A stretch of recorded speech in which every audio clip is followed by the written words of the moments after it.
he's like, if you beat that kid's fucking ass, he's like, put everything you've got into it.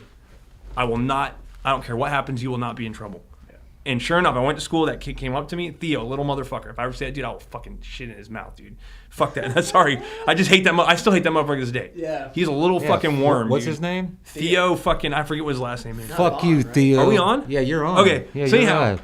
All right. Let's break in here. Yeah. All right, welcome to the How Copy Podcast. Dr. Steven Randall. Oh, doctor. Yeah, he's a tooth doctor. He's a full blown dentist. Wow. Yeah, he's one of those guys. So hey, thanks for coming on, man. Hey, happy to be here. Yeah. So how's Well, I mean, dude, I was the first. You were the first. He was the Is this the original. last? Oh, of the original podcast. This might be the last from shit. this studio. Right. Yeah, So, I mean, I had You to were be the here. first because you Yeah. killed I remember that those buck, days. Yeah. Yeah, we did it in my living. Well, no, in like the in your dining room. Dining room. Yeah. Came over. It was a little choppy, but that was fun. Yeah. Those were. Right after I killed that 11 point, that was a good year. Yeah. And then you had a good year. Was it last year? Yeah.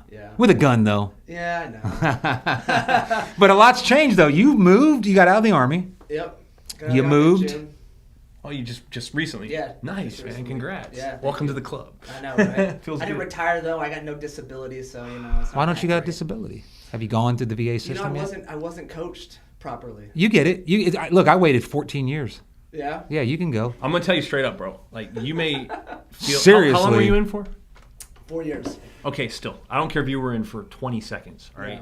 You're gonna have something that comes along that's gonna start. You probably already do. Especially, Yeah. did you jump? I didn't. Okay, but still, you carried heavy shit on your Fucking back. pogue ass. He was an officer. Oh, okay. Well, never mind then. Fuck you. What'd you get out as? Dental clinic Were you about- captain or did you make major? Or- No, just captain. Captain? Yeah, I came Okay. in as captain. And, That's the thing. Way to go, dude. Yeah. Do they make you guys go through? Did you have to go through like OCS and learn how to be a fag or? Yeah, I mean, so I finished dental school I'm just and joking. then went straight to Bullock and was there for 6 weeks and then San straight to my Antonio, duty right? Station, yeah. Yeah. Oh, so you didn't go through like basic training and all? No, that? no. Oh, okay. Yeah. No, I mean, I commissioned Oh. back before dental school as a second lieutenant through dental school for 4 years. Didn't do anything. They just paid for dental school, paid all my bills, and then once I graduated, they were like, all right, off to Bullock, and went there for 6 weeks, and I was like, what the hell is going on? I showed up there, got into my first formation as a captain, and I'm looking around like, what do I do? Like, no context whatsoever. That's typical. I guess, right? I have a funny story of your types in the Army, but I Yeah? always I was when I was in 25th, I was up there at division, right, and like they always took us in whenever they would have like the G sections come down, you know. The G section officers. He wasn't a medical officer, but just reminds me of that. But like this guy, I'll never forget. We're on the range, and I'm a range NCO, and we're getting ready to deploy again. And like, there's this dude, and he's just like, I'm all watching him, and he seems older. So I'm like, that can't be a private, right? And he's sitting there, and he looks just absolutely lost with his fucking M4. And I walk up to him, and I'm about to fucking tear into his ass, right? But I just walk up to him, look at him, and I'm like, you all right? And he turns around, he's a fucking captain. He's like, Sergeant, can you help me out here? He's like, I haven't ever touched one of these things. I'm like, but he was a JAG officer, so I didn't know. Like, that's an interesting story, no? Because you know, you might have an NCO who's listening who might be like, man, fuck this motherfucker. But the Army does what the Army's going to do. We've got people in specialties that need to be there, so you got to be a little patient with some people sometimes. I mean, I was a year in, showing up to a UA early one morning, and I'm walking in with one of my buddies, also captain, who also used to hunt on Bragg. He ended up getting out at the same time I did. Anyways, we're going to a UA, and you know, I've been in less than a year, and it's dark, it's cold, and we're walking, and I just got like one hand in my pocket like this, and it's a bunch of, you know, junior enlisted as well that are coming to this at the company. Yeah. And this NCO walks up, and it's dark. I don't know who he is. At the time, I had no idea it was an NCO, and he comes up and he goes, "Oh, are you cold? Get your damn hands out of your pocket." And I was like, it like caught me off guard. I took my hand out of my pocket, and I'm like, who in the hell was that? I'm just watching him, walk in, and my buddy's like, dude, officers wouldn't do that. Like, you know, he's probably an NCO. And I go in there and I see him, and I was like, oh, okay, I got you. Yeah. And he ended up being my, I don't know what you call him, chaperone, whoever goes in there to watch you piss. Oh, Yeah, Wiener Oh, watcher. dude, yeah, dude. and I tore him up. Man. We call them meat gazers. Yeah, I tore that guy up. Well, I didn't know it was you, sir. I was like, yeah, well, be damn sure next time. Yeah. You do need to be aware of surroundings, period, because there is something that you... And here's the thing. I told him, I said straight up, I said, you know, I'm all okay with constructive criticism. I mean, that's fair, right? And that's a rule, right? You don't put your hands in your pockets. Right, Cool. yeah. But you're going to be a dick about it. Now I'm going to be a dick. Yeah. No, I agree with you on that. So, that's one thing I hated. I did not like about the military. I understand why conventional forces are the way they are because they're filled with a bunch of dumbasses that can't show up on time. Right. Just kidding, bro. No, but I didn't like it. Like, if you want me to take my hands out of my pockets, walk up and say, "Hey, man, take your hands out of your pocket." Yeah. Obviously I'm not just going to be having my hands in my pockets if that's like a known thing. One time I walked in front of a formation. I didn't know. Oh yeah. I fall out. I walked right in between the fucking the platoon sergeant and his fucking. They walked right in between them. Yeah. And he fucking tore my ass up, and I never did it again. But I fucking hated his guts. I was like, man, you didn't have to do that. I was fucking brand new. Right. I didn't fucking know. Yeah. So I never liked that. I kind of like your way of thinking on that. But now there's a way to do it. I mean, I learned the hard way and the easy way, and the good way and the bad way. I say it. I was at NCO for quite a while. And I was NCO for about 10 years before I retired.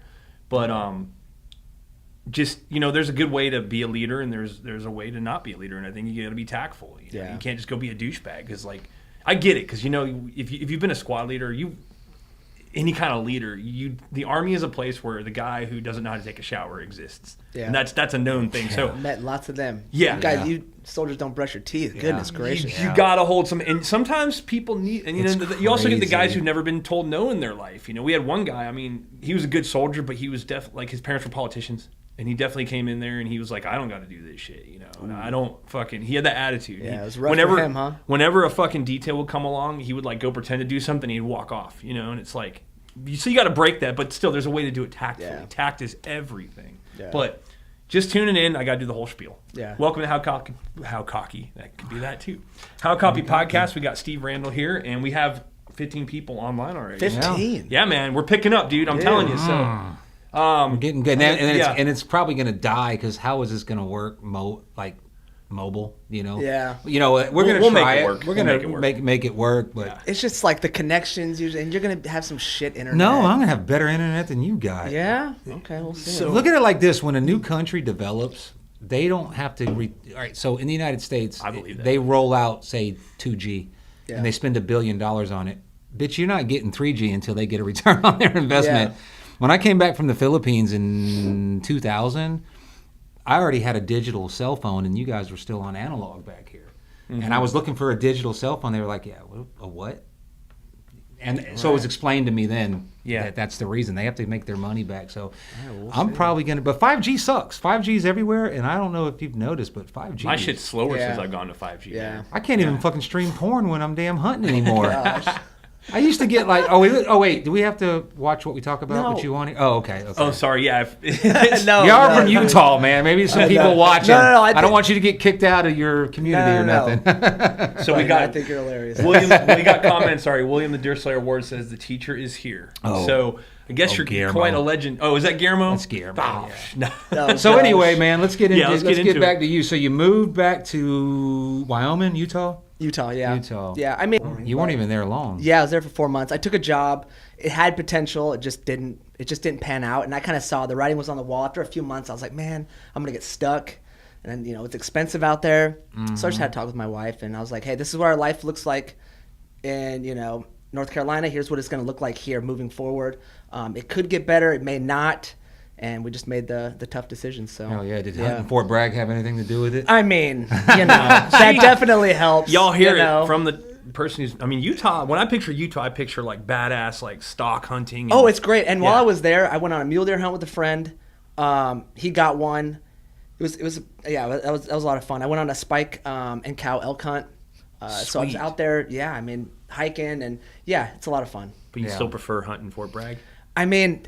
So I started in 2019. That's when I first started hunting. Not long after I started, Yeah, and so this is what I cut my teeth on. This is what I love. Yeah. And so the guy that mentored me, Mike, I mean, he's like, all right, dude, I'm from out west. I grew up hunting mule deer and elk, but we'll figure out these whitetails. And, we both had success and it was great. But he was like, but mule deer and elk are much better.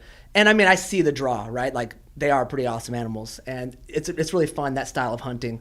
But it's I started doing this, and it's nostalgic now, and it's just it's what I know. I'm pretty decent at it, at times. So, yeah, that's super cool. Do you prefer to bow hunt or rifle?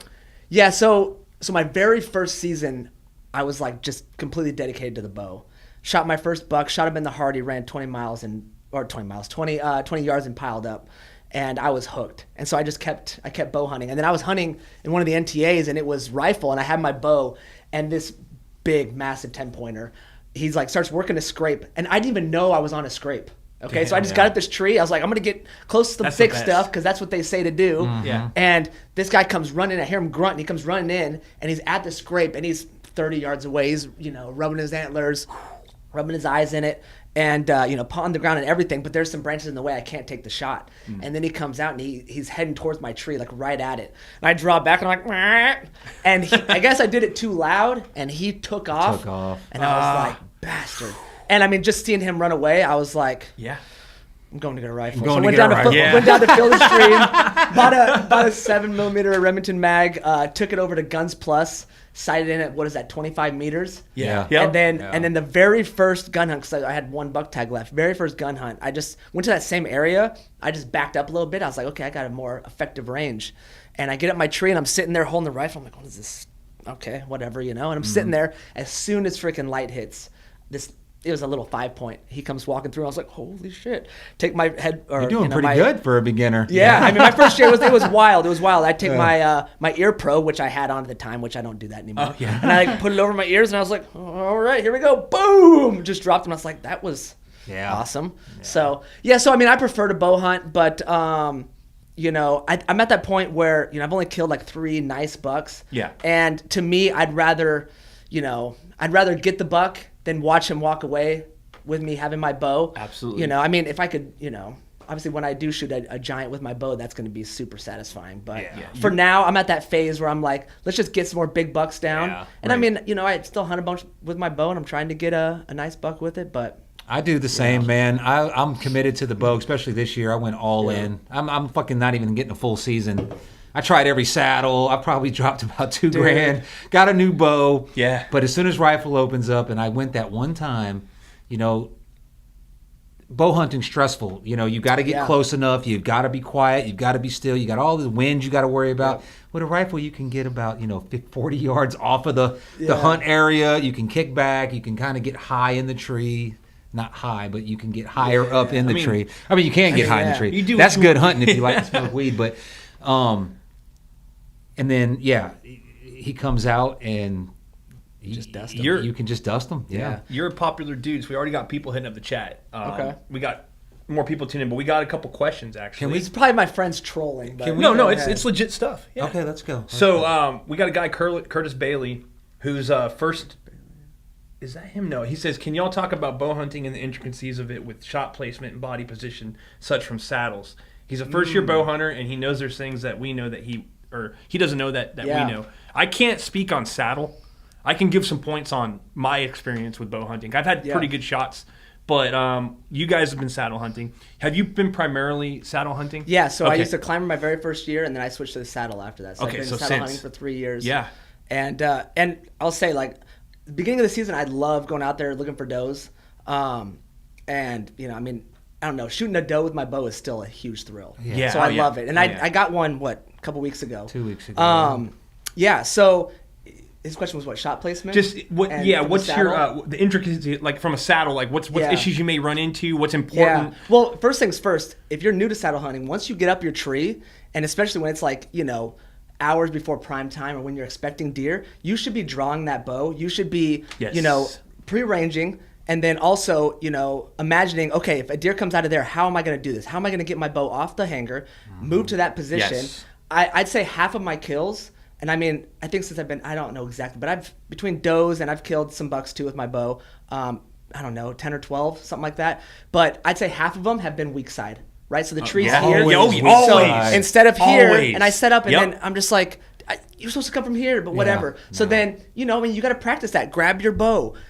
Back up a little bit, move it over, move your hips, get into position, draw it like that. And when I practice, another thing that you can do is when you're practicing at home, if your form is always perfect, when we're in the saddle when you're in a tree stand, you don't have perfect form. Exactly. Right? So I will put my feet together and practice. I'll practice sometimes from my knees just to decrease stability.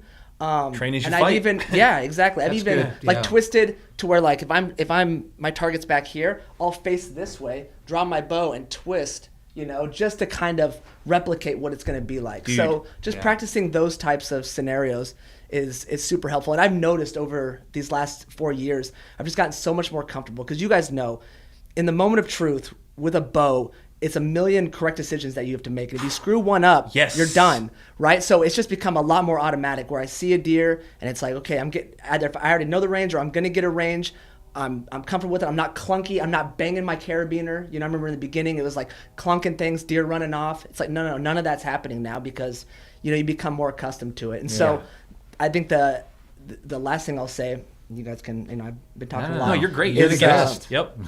Is I hear about guys, and I have a buddy who just until this year we've been harassing this guy forever because he's never killed. Well, up until recently, he had never killed anything with his bow, and he's waiting for a big buck, and he's letting does pass. You're actually going to ask all one the of time. the questions. Was that how do you feel about what's your opinion on shooting the bow or shooting does with bows, dude? Or letting does guys, walk. Listen, you have 4 doe tags. Okay. Yeah. The only way you get good at killing deer Yes. is Killing deer. Killing deer. You Yep. have to do it. And especially if a big buck is your goal or a buck or whatever, you've got to have those reps underneath you. So be shooting the does. And I'll tell you, you guys know, does, they have this will to live. It's unbelievable. I mean, and I'll tell you a little bit more about the one I just killed and, something that was kind of interesting. But does are smart. So if you can kill a mature doe, you're doing great. You're doing really, really well. I mean, there's a lot of people that'll tell you, and I tend to agree, it's almost harder to kill does than bucks. So for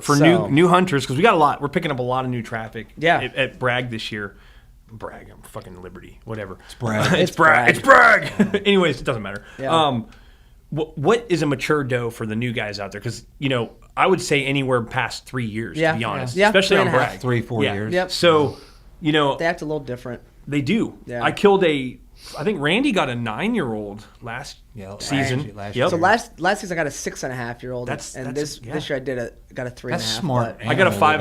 living My first year Yeah. I got this season was a 5.5-year-old, and it was after a huge nice. buck walked by. But I Yeah. didn't want to take the shot. Buddy still says it was 35 yards. I call bullshit. The I'm gonna doe was arrange that 35 shit. yards. No, I the doe think was the not buck was 35 like yards, 40 dude. yards, but you were It was in the 35 50s, man. 45 Is this a yards. big buck? Oh yeah, Yeah? big. Huge. And you just didn't take it because you thought the shot was Distance. too far? It was I just bought a brand new bow. He was like I'm 35 confident with feet in it. a tree. Now, if I had my other bow, absolutely. Yeah. But I actually went and learned. I went to Godwin's and I learned. I'm self-taught on a bow. Yeah. All right. I picked a bow up and I got good with it, but never knew any of the fundamentals. Right. And the weird thing is when the dude was I bought a bow, so the dude took me back and he's like, "We'll tune it into you, make sure you're good." I learned my draw. Do you know who it was at Godwin's? Older gentleman, okay. real redneck. I'm He's friends really with cool. the guy Josh. He's a younger guy. I know I know Josh. who he is, He's yeah. I think he's helped me out a it's bunch. definitely a dude with a J. He's older redneck guy. I don't know who He's he is. older, like Okay. he's like the Yeah. generation above us. Gotcha. But super cool dude. He was very helpful. But when he was coaching me, I was having a hard time with what he Yeah. was telling me. And I'm actually better at shot just off of what I taught myself, which is weird. Yeah. But I mean, usually when you're self-taught, you'll teach yourself a lot of bad Bad things. things. So Yes. for any like new bow hunters that are listening, YouTube, School of Knock, John Dudley, he takes you week by week. So like he has this series of videos, and like the first week is just stance, and he just drills stance into you, and then it's grip, right? Most guys want to grab onto a bow and death grip it. You can't do that, right? Right. Because you're gonna torque. Oh, your So mic. he'll- If you move, oh, make yeah. sure the mic Sorry, follows. yeah, You can yeah, move yeah. it, it's fine. Yeah, just So yeah. something like the School of Knock on YouTube is really helpful because you're gonna get the fundamentals down. Right. See, So- what I find is all the things you're saying are great, and you should apply them. But I don't have the focus. So the way I learn things is by doing and fucking up, and I fuck up Yeah. enough, and then I figure it out. yeah. I But that don't will practice happen. with my bow. I don't practice. I fucking take a few shots. I practice a I lot. get them in the kill zone. I'm good. Check this out. I shoot some. Dialed. I shoot some from 20 yards. I get it in the kill zone. I'm good. I back up. I back all the way up to like 50 yards. And if I get it, I'm not trying to get them grouped in like Yeah, 3 yeah. inches. As long as I'm killing something in that shot, I'm good to go. Right. You know what I'm saying? So, and then I'll learn. I'll go out there because I don't have the focus or the time. I'm always in a hurry to just. Have you guys ever practiced out of the tree?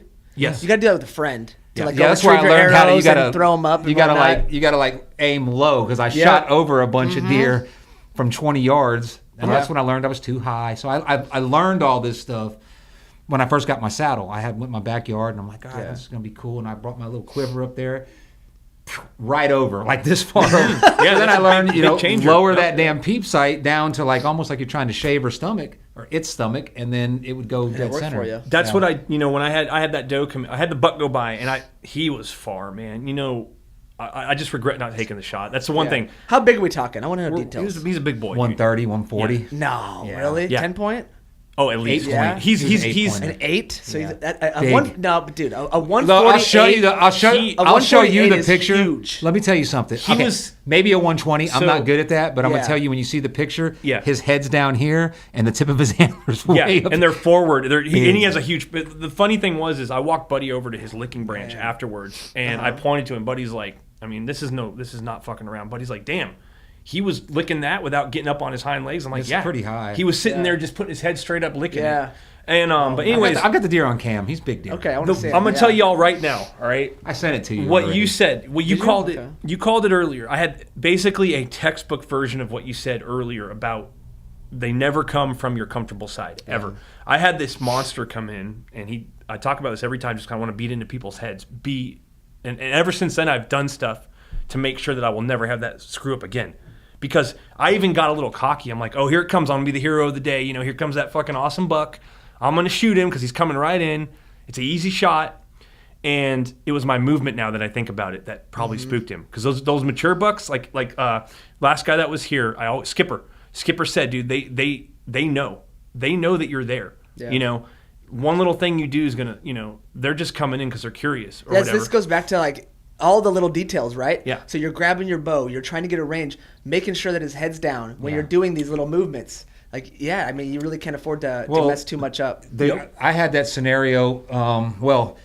That same deer, I had 2 weeks later when I was in that fucking hybrid saddle. Yeah. And he was supposed to come out to my 9 o'clok. Yeah. And I couldn't get, and I was like, oh my God. He was texting me like, oh, this saddle, dude, this thing's the tits, man. Like, your tethered sucks. This is all you need. I'm not the only one he tried. This is all you need. And he's like, damn it, I just missed out on this buck. I couldn't get to this side. I was like, you freaking moron, I even said, buddy. how do you get to your 3? But you couldn't seatbelt it. I tried, but you can't seatbelt that one. But so this past Saturday, I am sitting. I wouldn't expect. I took my rifle, just wanted to lay chill. I wasn't expecting nothing. And as soon as I did the little show, like I'm a fucking rattle. Yeah. Like fucking 10, 15 minutes later, I hear him. He's grunting like continuously. So I fucking I hit the grunt call just once. Yeah. Sorry, I just got my CWD results back 6 weeks later. None tonight. Nice. You good? Clear? Good to go. It was a 6.5-year-old doe. So sorry. Nice. Just now. So if you're out there and you're worried, 6 weeks is the waiting time. If not, don't even fucking worry about it. But yeah. So I grunt. He grunts back, and then he stops, and then I hear him grunt again at my 11 o'clock. And he started at my 9. So I'm like, okay. And now I'm facing, no, I'm sorry, he was at my 3. Anyway, I'm facing this way, he's over here, then I hear him over here, he's coming around. Yeah. I know what's going on, I've been here before. Yeah. Right?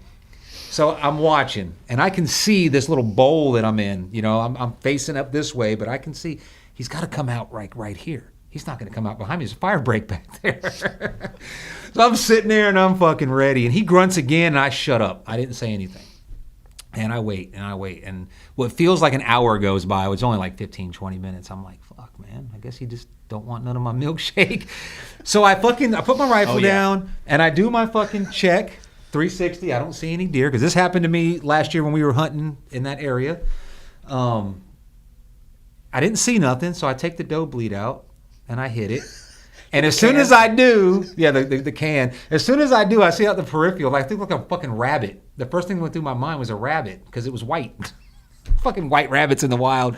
It was his tail. He was sneaking up right to the point. But there was a tree right there. Jonathan just ask Buddy how many times he's gonna blow it this season on a buck. Oh, well, there's one. There's one. Anyway, what was I saying? You keep cutting me off with these comments. I'm sorry, he was they can wait. He was sneaking up on you. He was sneaking up, and there was a tree right there, and he was perfectly behind the tree. So when I did my little 360, Let me ask you this: Do you remember the wind direction? Was that downwind? Was he circling? He was coming downwind. Yeah. Because the wind was northwest that day. Okay. So I was facing. I figured because there's oak tree down, the big oak tree dropping like fucking apple size acorns. Yeah. And then there's oak trees over here. So and then there's like a ridge. It goes uphill. Okay. So the wind's coming this way. I was expecting them to come out of there, but my mindset that day was the predicted movement times were starting at like 5:30 in the morning. So I figured they would already be out moving around, and they weren't going to come back. So I was going to, the wind's blowing this way. They're not going to walk this way. That's my mindset, right? So I'm facing more this way. And he came up right. I mean, he came damn near. It was probably 20 yards from my tree. If I would have waited 3 more seconds, I would have seen him. Yeah. Patience. So, and that happened last year. No, but it's good. Like, you have all these ideas in your head. You're like, okay, I'm going to set up this way. I'm going to face this way because I anticipate this. And you have to have that going into a hunt. It makes it more exciting. Yeah. You got to have the confidence. And then, time and time again, we're proven wrong, but it's fine. You learn, you adjust, and each year, and each season, you should get better and better and better. So that's why you just have to, you just got to keep at it. I think my problem this year is I've seen a lot of deer, but my whole thing this season is like I went in of the season thinking, I know everything I need to know, and I'm going to really kill it this year. And then you're humbled every time. Yeah. Every time. You can't, man. Yeah. Everyone this year that I've seen, they're all coming in from behind me, even when the fucking wind is on my back. Always. Yeah. Like the other day when I was sitting out there, the wind was northwest again, so it was blowing this way. So I figured they're going to feed coming out of the draw, and so I kind of get angled, so it's coming cross, so they can't really smell me. But I was pretty high. I was rifle hunting, so I was like 30 feet. No. And I'm sitting there, and the wind's blowing, and all of a sudden this fucking doe comes running by. I'm like, what the fuck? Yeah. And then like the 7 or the 5 or 6 that I fucking recorded, they were all behind me. I'm like, it's every time this year they're coming out behind me. Yeah. And I think if you're curious, right, and like kind of analyze it, I mean, there's probably a reason. I mean, and sometimes deer just do weird things, and maybe you can't figure that out. But that's the biggest thing, man. I see a lot of people. First off, a lot of dudes on the page that really haven't killed, don't kill, offering lots of advice. And it's like. That's probably something they read and they're passing along. It's like get out there and experience these things. And if you're not seeing deer, do something different. Hey, I wasn't joking about. I was not joking. If you're a new hunter, the only reason why I mentioned Randy's name is because Randy's like, he is willing to do it. If you were to be like, hey man, I really need help. He's not the guy that's going to be like, no, because I want to kill all the deer myself. You know. He don't really run any cameras, and he's not even. I mean, he's a good deer hunter. Don't get me wrong; he's a really good deer hunter. But he's like one of the only people that I know that can go out with a flashlight, and in a new area. And by the time he gets to his tree, he's already got 4 or 5 scrapes, rubs. He finds the shit. Yeah. So if I was a new guy, and I was like the guys are asking questions about seeing deer in daylight, where they should go.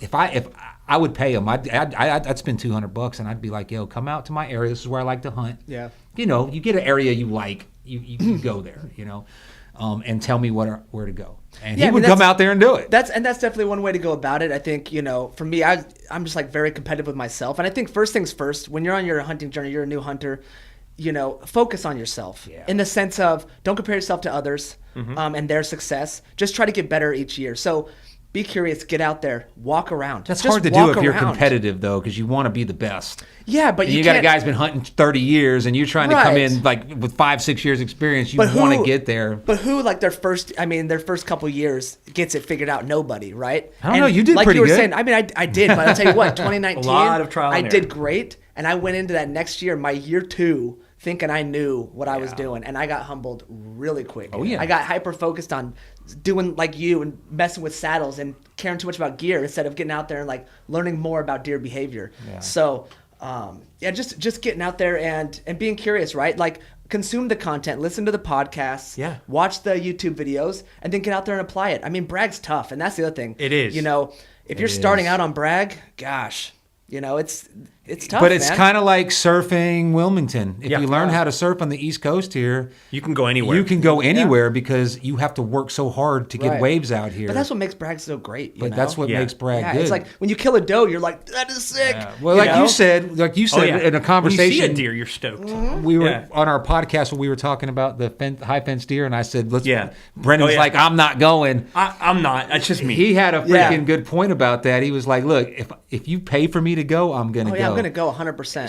Shoot a 220, but I'm going to be more proud of my 130 that I killed on Bragg than I am That's with that the difference, deer. right? It's like Right. I'd probably, if I went on a high fence hunt that someone just like invited me out to and I killed it, I'd probably Euro the thing. Yeah. But I've got 120-inch deers shoulder mounted at the house because like I worked my tail for them. But I think a lot of people get high fence hunting.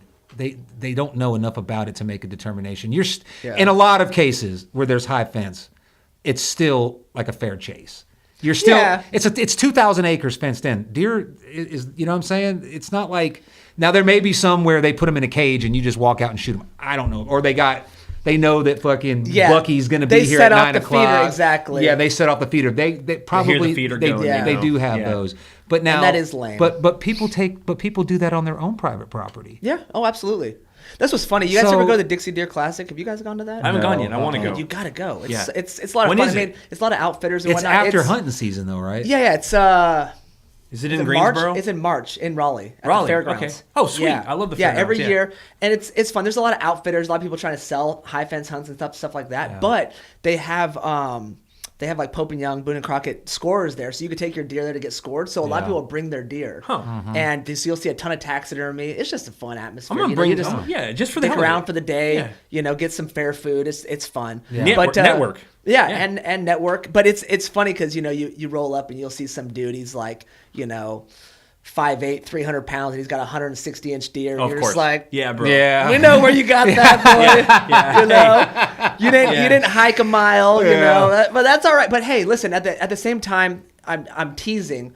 But at the end of the day, it's like some people, they get a few days a year. That's their, and I don't hate on anybody. Like if you shoot a fawn, like I've got a buddy, and I mean, I'll be honest, I've shot yearlings. Yeah. I've shot a couple where I'm like, oh, that's probably a fawn. I have. But and sometimes they're hard to tell from the tree. Mm-hmm. But if it's legal, you're good to go. Yeah, I make fun of people. You're good to go. It's all in good humor. You know what I mean? I really don't. Elitist, like there's nothing worse than an elitist. Like I am not. If you true. notice, Or gatekeeper. If you notice, my mentality on the page is like an elitist trophy hunter. Oh, dude, that's you're all the- bullshit. Yeah, but everybody knows you're a that's troll. what I'm saying. Yeah. I'm just kind of just joking. Like Yeah. my mindset is, I'm gonna be this butt killing. I'm letting things walk, and I have let things. I have done, and that was hard for me. I've let deer walk. Randy calls BS on that. No, he can call BS all he wants, And in a saddle, when you're saddle hunting, it's hard to get video because I don't know if I'm going to shoot the deer or not. So I see him come out, and so I'm ready. And the last time I was going to take a video because Pixar didn't happen. Get you one of the fucking what are they called? Tacticams? Tacticams, Yeah. man. I ain't got You time got for all everything that. else, motherfucker. Yeah, I ain't You've got had time like for all 8 that. saddles this season. Yeah, You can get a Tacticam. I didn't have an 8 saddles. I've had like 4. Good hell. I finally settled on the XC, the Cruiser XC. I had a But I'm going to get the Cobra next year. I always fuck with Buddy, man. I'm like, I always, because he does the same thing to me. He's better getting under my skin than I'm better getting under his skin. But I'm starting, we've been friends for a couple years now. And Buddy's, as much shit as we talk, we're really, really close friends, man. Yeah. Like Buddy's my dude. But it's just funny because, like, I see this phenomenon in Korea a lot. Because in Korea, there's a shit ton of money made in the mid-2000s with all the development. It's one of the, there's a ton of money over there. And I'd go snowboarding over there. And here I am with basically a snowboard. I don't have the expensive gear. I've got a hoodie on, and I'm fucking ripping, right? But then I see this dude, and he's got fucking like a $5,000 snowboard. Yeah. He's got a freaking $10,000 wardrobe. He comes up, and the dude fucking is tumbling down the fucking mountain, That's embarrassing. And I'm like... But who just bought First Light Camo? I did. Okay. Yep. But I got it for like less than $100. Don't matter. And what's up with that, by the way? Why Sitka has got, for me... what's up with First Light or what? No, but like, why'd you switch? Why am I switching? Oh. Because we were rocking Sitka. I see the hat, yeah. We were rocking Sitka back when it was just me and him rocking Sitka. Everybody else was like, I ain't paying for that shit. Yeah, everyone's like, Walmart Camo does the same thing. Yeah, you're just cheap. We know you were just cheap. Because now... Through the years, people have sold off their Sitka, and now more people have it. So First Light's the new thing, man. I want that new news. I mean, to be honest, like the big three, right? QU, Sitka, First Light, like they're all great companies. Yeah, You but know, Sitka's better quality. I mean, I've had my stuff most of it for 3-4 seasons, and it's just legit. I'm going on 5 with I same pair of pants, and I wear wear, hunting clothes aren't something that like my jeans. I've got a couple pairs of jeans. Yeah. You wear the shit out of them, and you climb trees, thickets, walking through. I agree with that. And the only thing that I have wrong with my Sitka is on my Equinox jacket, the zipper came off, and I can put it back on and it zips up fine, but if I zip it down, and then the webbing or the mesh on the crotch of my pants is wore out, but that's mainly from washing. Here's something though, all right, I'm just going to bring this point up because I was looking at the First Light gear. It doesn't matter if it's fucking Mercedes-Benz or a Pinto. If it's made in the same place that the Walmart brand is made in, it might be made with a little bit higher degree, but it's essentially the same thing. But it's made. It's branded. It's not. It's made to last, though. The shit that you buy in Walmart is shit. And it will get you through the season. But unless it's a dude, like this dude's grandpa sitting in a fucking warehouse, like hand making it in the USA, putting the Sitka name on it, it's generally made under the same. Because there was a guy in Korea used to make badass. Just because Chinese motherfuckers make it, don't mean that it's going to be the same. I mean, but I remember when I got my first pair of pants and I put my hands in the pockets and I was like, oh my god. But I've noticed that these are like the Lululemons of hunting clothes. Yes. And it's just like, at the end of the day, when you're in the stand, it's freezing cold. If you're comfortable, you're out there longer. You got a better chance. Like it. I mean, is it necessary? No, but it's nice. Right. It's nice. Yeah. So actually, I have a pair of... And guess what? None of that Sitka that I bought 4 or 5 years ago has faded. Yeah, look at some of these dudes in their fucking Walmart camo 6 years later. It's like fucking cook whites. Yeah. Yeah. That's true too. But then again, like you made a good point about, what was it? I think you posted about that bow sling. Yeah. Buy once. Yeah. Dude, the Sitka has a bow sling. It's pretty sweet. I was going to buy it, but I'll have it by next week. Yeah. No, because I'm waiting for First Light to come out with one. We got a couple comments I got to display. We got, first of all, Randy says 40% off. That's why. True. Yeah, I know. Listen. And that's another thing. I wouldn't buy it. I would not buy it at full price. Me neither. 40% off, though, is like primo. And it's like, you know what? They give the steepest discount to veterans. And I'm like, you guys support us? Okay, great. You can have my I agree money. with that. So. And then he also says Sitka is for the guys who can't afford Kui. But y'all know you're only buying it because it's 40% off. Cliff Jones says, I guess I'm cheap. Hey, Cliff, nothing wrong with that, man. Yeah. No, that's fine. Cliff kills deer. No, that's fine. Dude, I've been hunting in Walmart camo until this year. Here's the thing, too. So, I bought how you're hunting dictates. Camo is important. I don't care what anybody says. The people that are like, my grandpa killed deer. Yeah, he did, but he also hunted over corn and apple mash and fucking Kool-Aid and all that. He wasn't fucking sneaking into the swamp and killing them with Every year, we see those pictures when wildlife posts them, and you got guys like Cliff. Cliff's a freaking animal, okay? And you get these guys out there, and they're in like old OCPs, and even like Greg, and they're just slaying. Like, it's not necessary, but it's just like... But I think it's necessary if you want to get up close with them. If you can do it, if you want it, my whole, and I used to have a real But Bennett, what does Bennett wear? He doesn't wear fancy camo. No, not at all. Dude, and the big old orange vest, big old orange hat. Yeah. No. And he's the best, man, so... Yep. Yeah.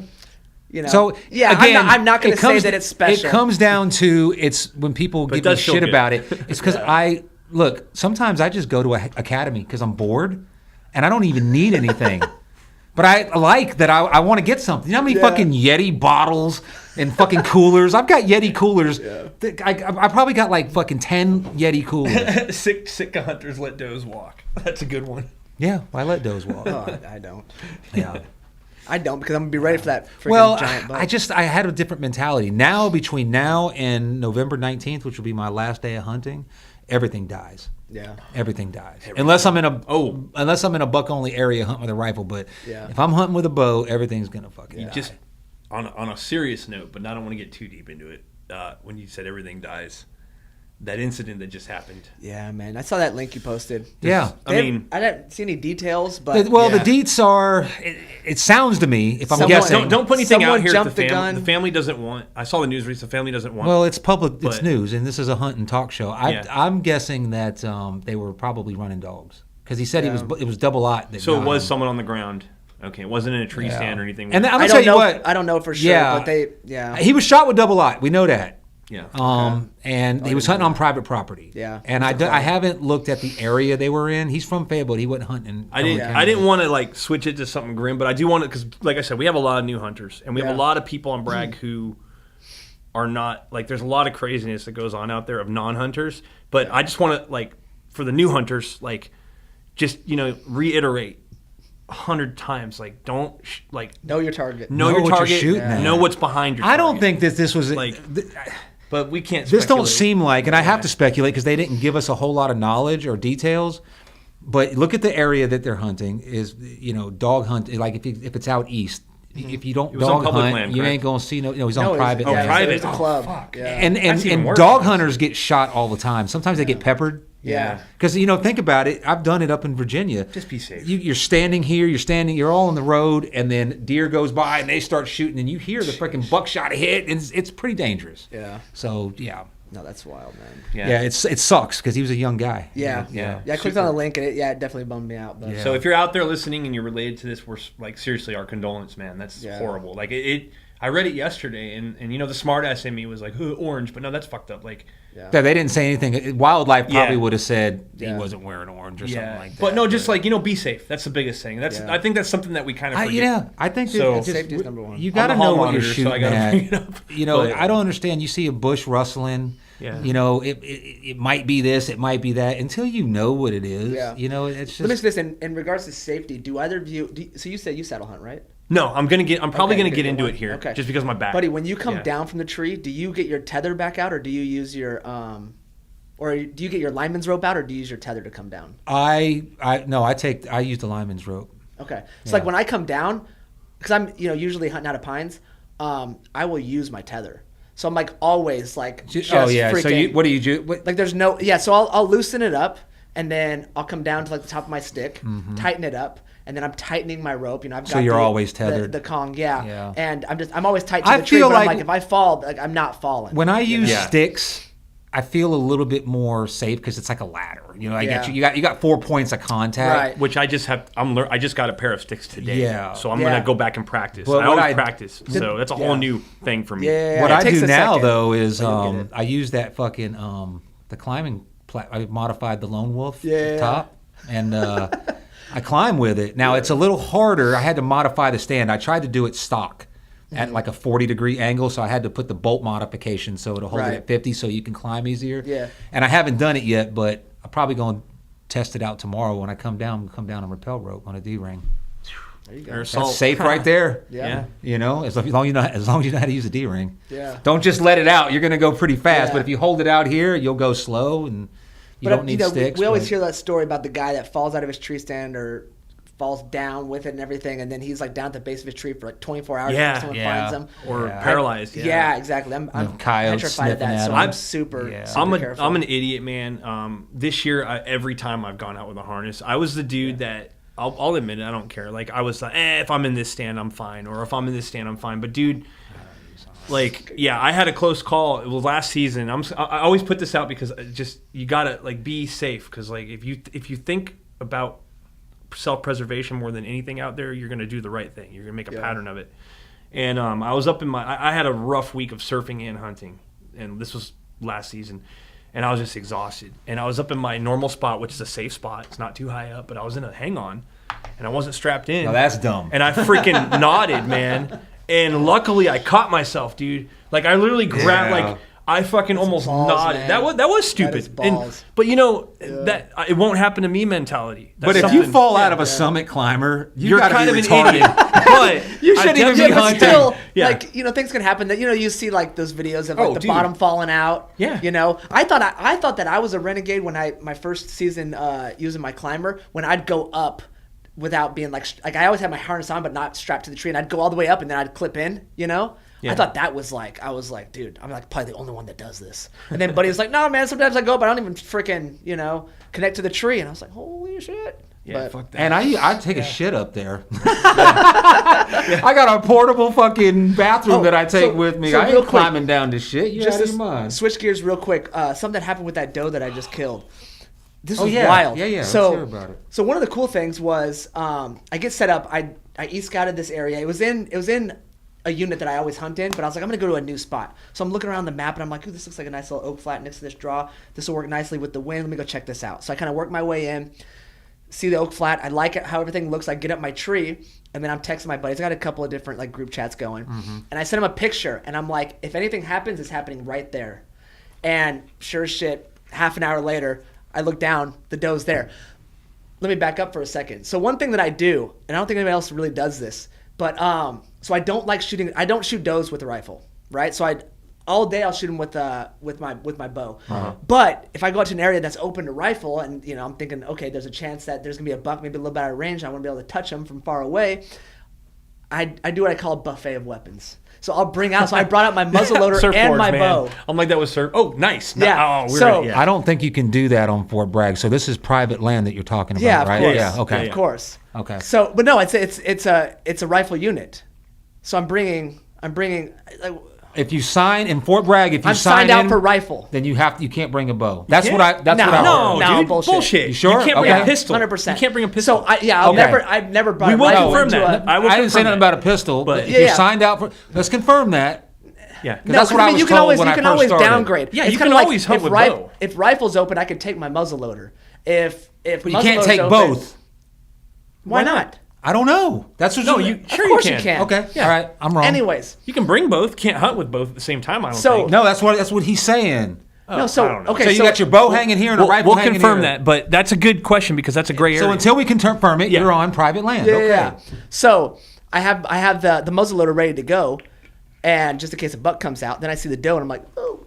So that put the muzzleloader back, grab my bow, do my thing. Anyways, I thought I was gonna have to shoot her at 30 yards. I'm like, getting ready to draw, and then she takes a step and starts walking towards me. She gets down to maybe 20 yards. I draw, I shoot, I see blood squirting out and everything.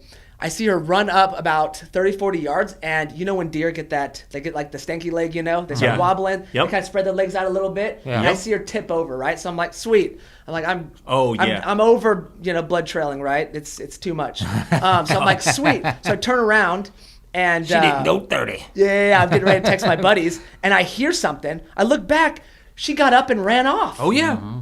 I've never seen that before. Yeah. I've seen thousands of deer die on YouTube. I've killed a bunch. She did the stanky leg. She tipped over, and then she got up and ran again. She ran another 80 yards, and then I found amazing. her. Where was the shot? But where was the shot? It was a little bit further back. Ended up being like one lung liver. Oh, okay. Definitely punched the liver.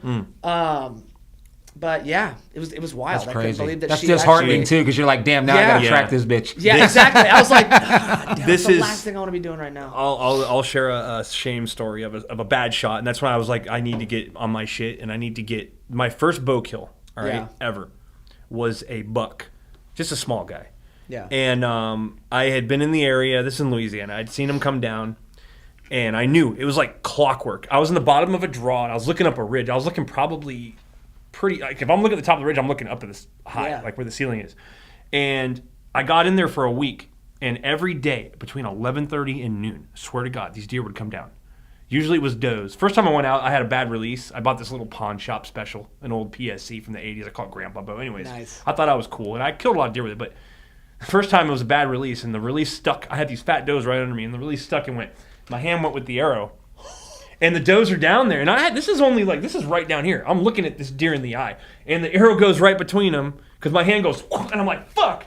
And I look, and they look up at me, and they're like, you idiot, and take off. But for some reason, this whole area looked like a battalion had been through there. I still had deer coming. Anyways, this buck comes down, and I got up. He came, and I go to shoot him, and I'm like, I'm shaking, but I was confident, and I hit him right in the back, and he dropped immediately. So I hit him in the spine. Yeah. And there was bright red blood coming out. And he dropped, and he's doing the whole dying cockroach, and he stopped, and he's laying there, and the blood's still spurting out. So I'm like, ooh, that fool got up. Yeah. He did the whole thing you described. He got up and he fucking took off. Yeah, that's like spinal shock or something. Like it. Yeah. It just like takes them out for a second, but then they regain their wits and they're gone. Did you shoot find him in the back? Here's of the what head. happened. That's He fell down again. He fell down again, and by that time I had another arrow. I'm like, I felt like a piece of shit, dude. I felt that's what taught me though. I was like, I'm the biggest piece of shit. He got up and he ran up the draw and he fell down again because he was probably just losing blood, but he wasn't dead. That poor deer. And he was trying to get up, and I hit him again in the chest, and that's what got him. Yeah. But yeah, dude, like. Well, you have to. Here's the thing that no one wants to talk about. If you're deer. gonna bow hunt, yeah, you have to accept that it's not always gonna be just this quick, perfect. I mean, my very first bow kill was a heart shot, and then literally watched the buck go 20 yards and tip over, and I was like, these things are made of paper. Like this is great. You know, I've if you're had- gonna I've bow had hunt, some, like yeah. the best bow hunters have lost deer, right? Oh, So yeah. you have to accept that. It's tough and it sucks and it's gut wrenching. You don't sleep well that night. It's the worst. Yeah. But you know, you just do your best. So. Yeah. Well, I don't know. So Josh Whitford said that whatever I was saying was not true. So I guess you can take a bow and a gun. But it's downgrading, right? So again, I would never take a rifle into a bow only area. It's like you can no, take no, a no, bow I, into no, a no, no, rifle. no. Yeah. I understand So you can always that. downgrade Yeah. So it. if it's a Yeah. rifle area, I can take and hang my bow. Yeah. I didn't know. I was told you couldn't do that. Yeah, Jay- but why not? But when I first started, but it never dawned on me to try that. Yeah. So I don't, apparently the guy that got hit was walking back at the end of the hunt, and the guy thought into the bush thinking it was a deer. Gosh. Again, Oh, no So target. Yeah. that's another good point. I like to walk out in the dark. I wait till it's dark. I don't like to use light because I don't want to burn my spot. But it's not a bad idea. Just turn that little red beam on or Yeah. something. I'm gonna start doing that because that's you don't think. I don't know. I have the problem of I still think as an independent hunter, even on public land, like I tend to think that what I'm doing is only in my area, and like Right. I'm not thinking too much of others out there or what they're observing. And I think we all need to be just a little more aware of that, So be aware of it's not bad having others around you. You can still get plenty of deer. That's another thing too. You can get a deer when there's a dude right next to you. I've had that happen as well. Yeah. So I mean, don't get mad. I when, sometimes wolf pack yeah. with my buddies. We'll set up Yeah, 80, oh, yeah. 100 yards from each other. It's Yeah. great. Yeah. I had this yeah. one little area where it's like I set up against this wash, and this happened. I think it was That's actually fun. 2020. Oh yeah, I'd set up here, and they'd come out here, and then I'd switch the next time, and they'd come out the other way. And I was like, Yeah. dude, I'm bringing people. I was like, Yeah. these deer are going down. I don't care if it's me.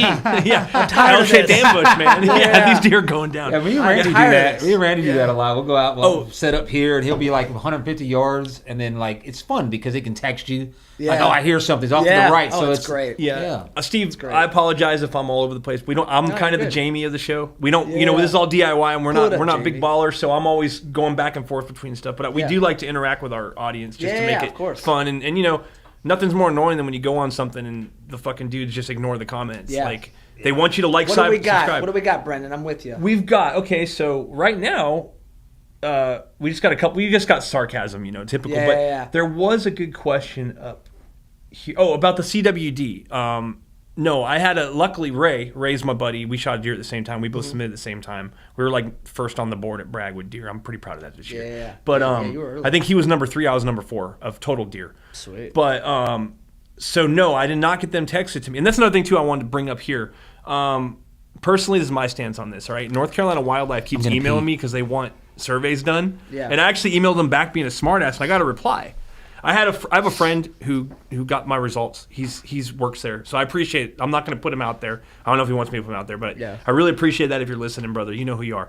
But no, I got them texted to me through my friend, but I trolled NC Wildlife because they're like, how are we doing? We want to know. And I was like, well, it would be nice if you guys could get me my fucking CWD results that I submitted 6 weeks ago. That's a start. Yeah. I get emails every day about survey, but yeah, no issues there. The deer got back. But that's the thing, I was going to ask you how you feel about that because you were in Utah. CWD's been up there. It's huge up there. It's known, but you still hunting game. Do you eat primarily game when you hunt? That's what I want to get into. Like, we're gonna pick your brain on here if you don't mind. Yeah, Like, yeah. Do you primarily eat game when you hunt it, or are you just the type of dude that goes out and hunts, maybe gives away your meat? Oh or, gosh, you know what? You're the Man. cook, aren't you? You're one of the Yeah. dudes that cooks a lot. Yeah. Okay. Yeah, definitely. And I totally need to bust Buddy's balls on this. Oh, but yeah. no, I love it. I love the meat, and my kids do. My wife Yeah. does. Oh, yeah, Like, so absolutely. we're big into eating everything that I bring home. So we Sweet. definitely do.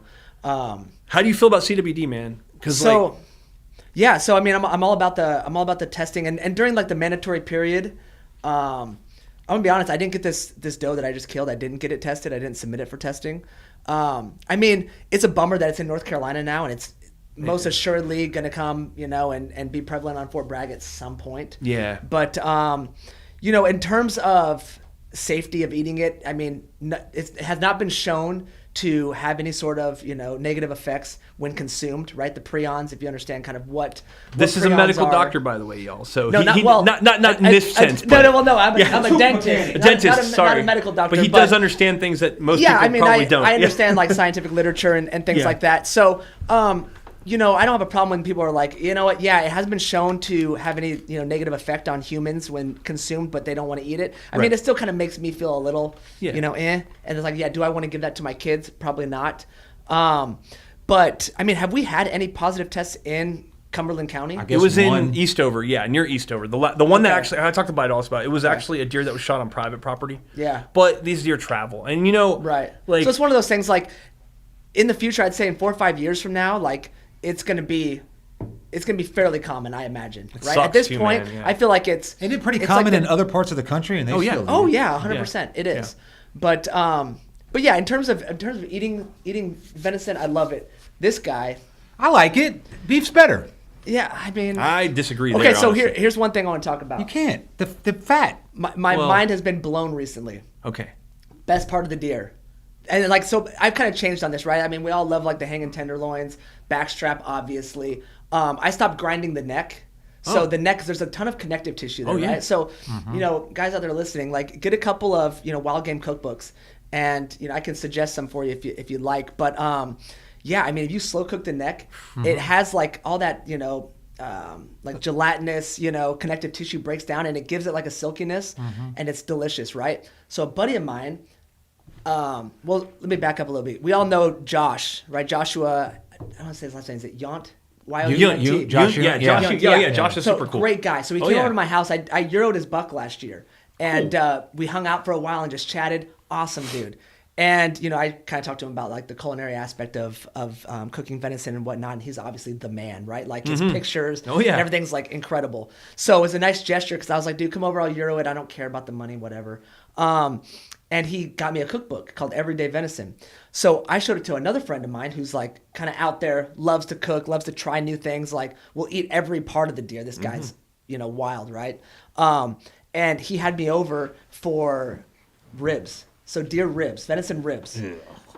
And that's the thing. That is the. They're like, there's no meat on them. So so here's the thing. That's what I figured too. Yeah. He even had one from a yearling, right? So these ribs are teeny tiny, but what happens is when you cook them, you slow cook them and braise them, like in a Dutch oven. The meat kind of shrinks up, and it's fairly substantial, even on a yearling, right? But dude, it was incredible. Again, it's juicy. It was tender. It was amazing. And so. There's so much dogma that's gone on with venison, like, oh, it's dry, oh, it's gamey, oh, it's this, it's that. It's like, no, you just suck at cooking. Yeah, I was gonna say, I've got a bit of a culinary. I'm a cook, so. But dude, these ribs though. If I would have went another direction in my life, I would have been in culinary school. So I'm a cook. Yeah. I understand. Yeah, but then you got this guy on the other podcast talking about like, well, they're really hard to like cook backstrap correctly because you overcook it. Dude.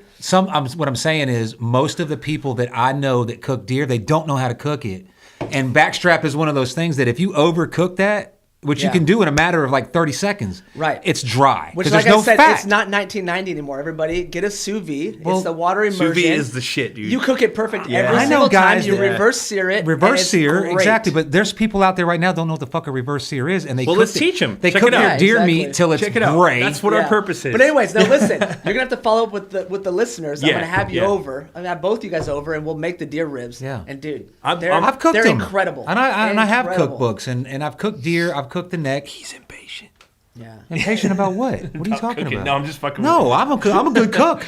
I'm telling you right now, about outcook your ass. I'll tell you that. This guy gets chicken fingers at the steakhouse. No, he does. He does. No, so he cooks good, man.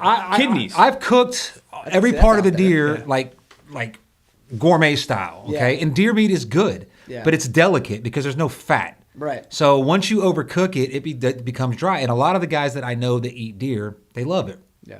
But when I eat it, it's disgusting because it's gamey because they overcook it or they don't process it right. You know, they leave it sitting. Yeah, processing is huge. And you don't have to hang a deer like from an actual butcher. You want to fucking process that deer as quick as possible. They don't have the fat. So when you hang it for 2 weeks, that's what you do with a cow or an animal that has a lot of fat. It does mellow it out though. Yes, but so here's the other thing. So I was on a mule deer hunt in 2020, and my buddy and I, we both got bucks.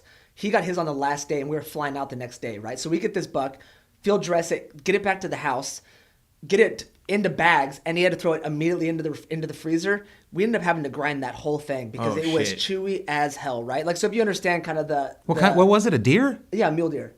So like the rigor mortis process, right? Like you have to give that time to break down so that muscle relaxes. So if you freeze venison too quick, like it's like gum. It's like bubble gum. I mean, I don't freeze it. So, I'll let it sit on ice. Yeah, you got to give it on but ice mainly for to bleed at least 5 days. Get all the damn blood and stuff out of the but meat. do you let it soak in the water? No, I just ice. Okay. But what I do keep it before I dry. cook it, though, because I don't like gamey meat, before I cook it, like I'll brine it the night before. So I'll take the backstrap and put it in a brine, and then the water will turn like red. Yeah. And then I'll drain it and I'll redo it until that water's a light pink. Yeah. I do Light pink water because I don't like gamey meat. It's not good.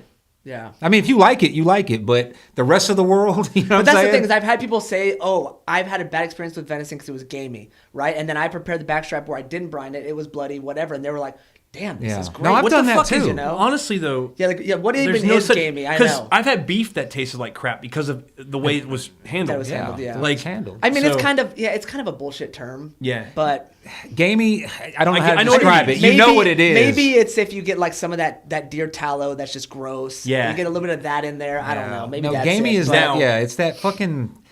It doesn't taste like beef. Yeah. Now I only eat fucking organic or grass fed beef. I don't buy it from the fucking like if it's corporate farmed. I'm not eating it. Yeah. But fat.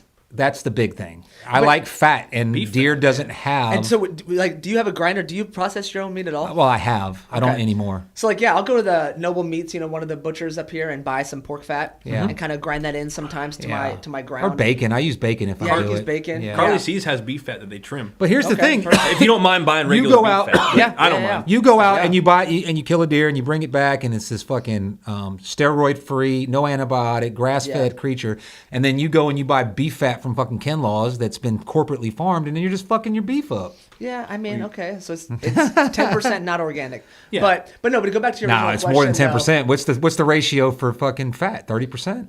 Well, I mean, you can determine that, right? That's When what I'm I saying. do But it- when I most do people it- it's 30%. No, I do less than that because I love like the healthy aspect of venison, right? I'll do that for like a little bit of So flavor go to the sometimes. organic butcher of Dunn from now on and get your fat. But brother, even organic is like you have to have legally certain antibiotics in there to make it even for organic. Like you cannot take. It's not legal, and I just know this from horticulture. All right, and this is some people might not know this, and I'm not trying to down you or anything, but you cannot take a animal, raise it on a farm, kill it, and sell it to someone. You cannot. It's not legal. Yes, you can.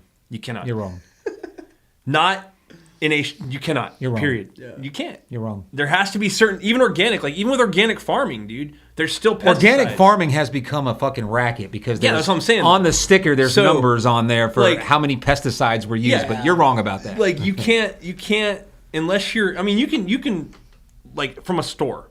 You cannot sell something out of a store. And I'm not worried about without- antibiotics. What I don't like is you take a fucking chicken that takes 3 months to grow and you grow it in 3 weeks by giving it Trembolin, or Well, they inject cows with a yeah, fucking I disc agree. of Trembolin and it makes them all meat so they can get more money they get more pounds because they sell it by the pound.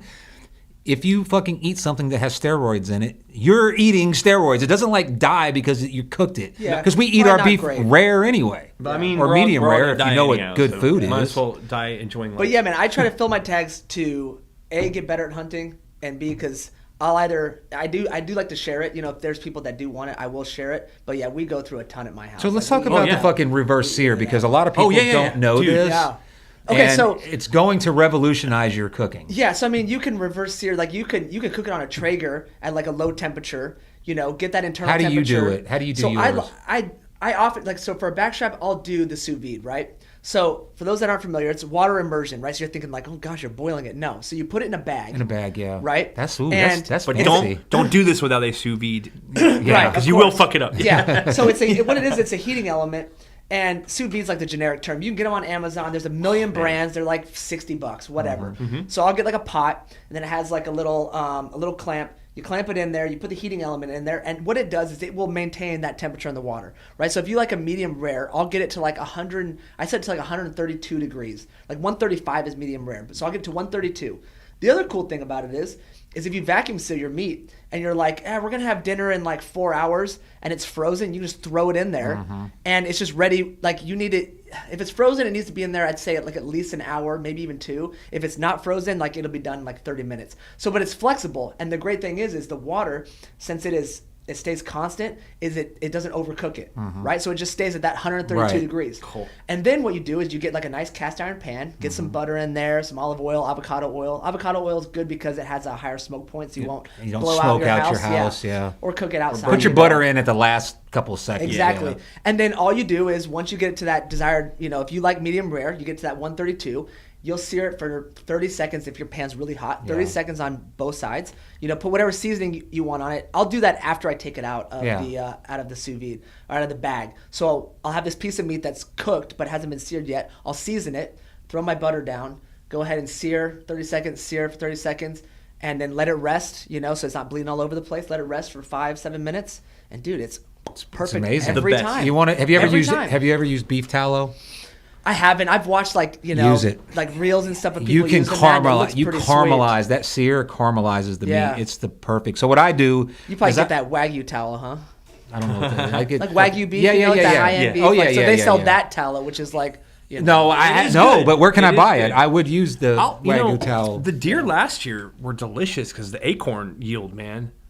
Now you're getting into like little notes, little intricacies. I mean, cool. Hey, but I guess my palate's not that refined. Take your deer and put it in. Set your oven to like 170 or as low as it'll go. Put your fucking meat in there for 40. If it's a steak, put it in there for like 45 minutes. That's going to give you a perfect medium rare. Take it out and sear it, and that'll be perfect. Same thing, right? You can do it on a Traeger or whatever. But with deer meat, I'll inject it with a butter mixture. Like I'll inject the backstrap. Yeah. They kind of you do a turkey, right? With butter and salt, and that's about it. And that way, it gets some type of lubrication. Because what makes the steak so good is the fat breaks down. Yeah. And when you reverse sear a fucking ribeye, man! Have you ever tried all the fat, especially like a Wagyu ribeye? I'm gonna go home and cook some deer, man. I told my wife to pull. She actually pulled a couple steaks out of the freezer tonight because I was. We drove to Tennessee this weekend, and while we were driving, like my wife's new to deer meat. She's not a big red meat eater, period. She's from the Philippines, and they like fish and pork or chicken. Okay, yeah. And but she loves it, and that's the thing too. I'm gonna put this out there. If you've got people who are shy about deer, I get it. Yeah. That's something weird about this generation. Like we're weirded out by natural good things compared to store-bought shit. Yeah. And that's the mentality that we need to change. I used to work with somebody who was like, why do you do this? Just go buy your meat at the store. And I'm like, are you listening to yourself? Yeah. Like, do you know what goes into that? Yeah. Corporate farming is just it's like it's ridiculous. So mean. You're killing the deer. It's like, how do you think they get the meat? Whatever. But I get it too because my grandma, and I bring this up a lot, but she was born during the Depression, and she's talk about how organic wasn't the thing back in the day. You didn't want, like, people thought the fancy grocery store stuff was better. Even though you could go get a 10 cents bag of soup organic. Literally, this farmer grew them, picked them. Yeah. Dirt farmer who can't afford pesticides picked them and put them in a marketing sack. for you, man. But do you know what they call? You know what they call organic beef in the rest of the world? Beef. Yeah. They don't have to distinguish because it's not allowed. Yeah. There's you're not allowed. Like in this country, you can't even go and buy raw milk or raw cheese. Yeah. It's got to be processed. It's got to be homogenized or pasteurized. You know. And that's crazy. We've got Randy says I'm with Steve on those ribs. Yeah. Yeah, buddy. Joshua Fuchs. I always say it. Fucks. He says deer that was your last name. Deer meat based off the terrier. I guess on the ribs.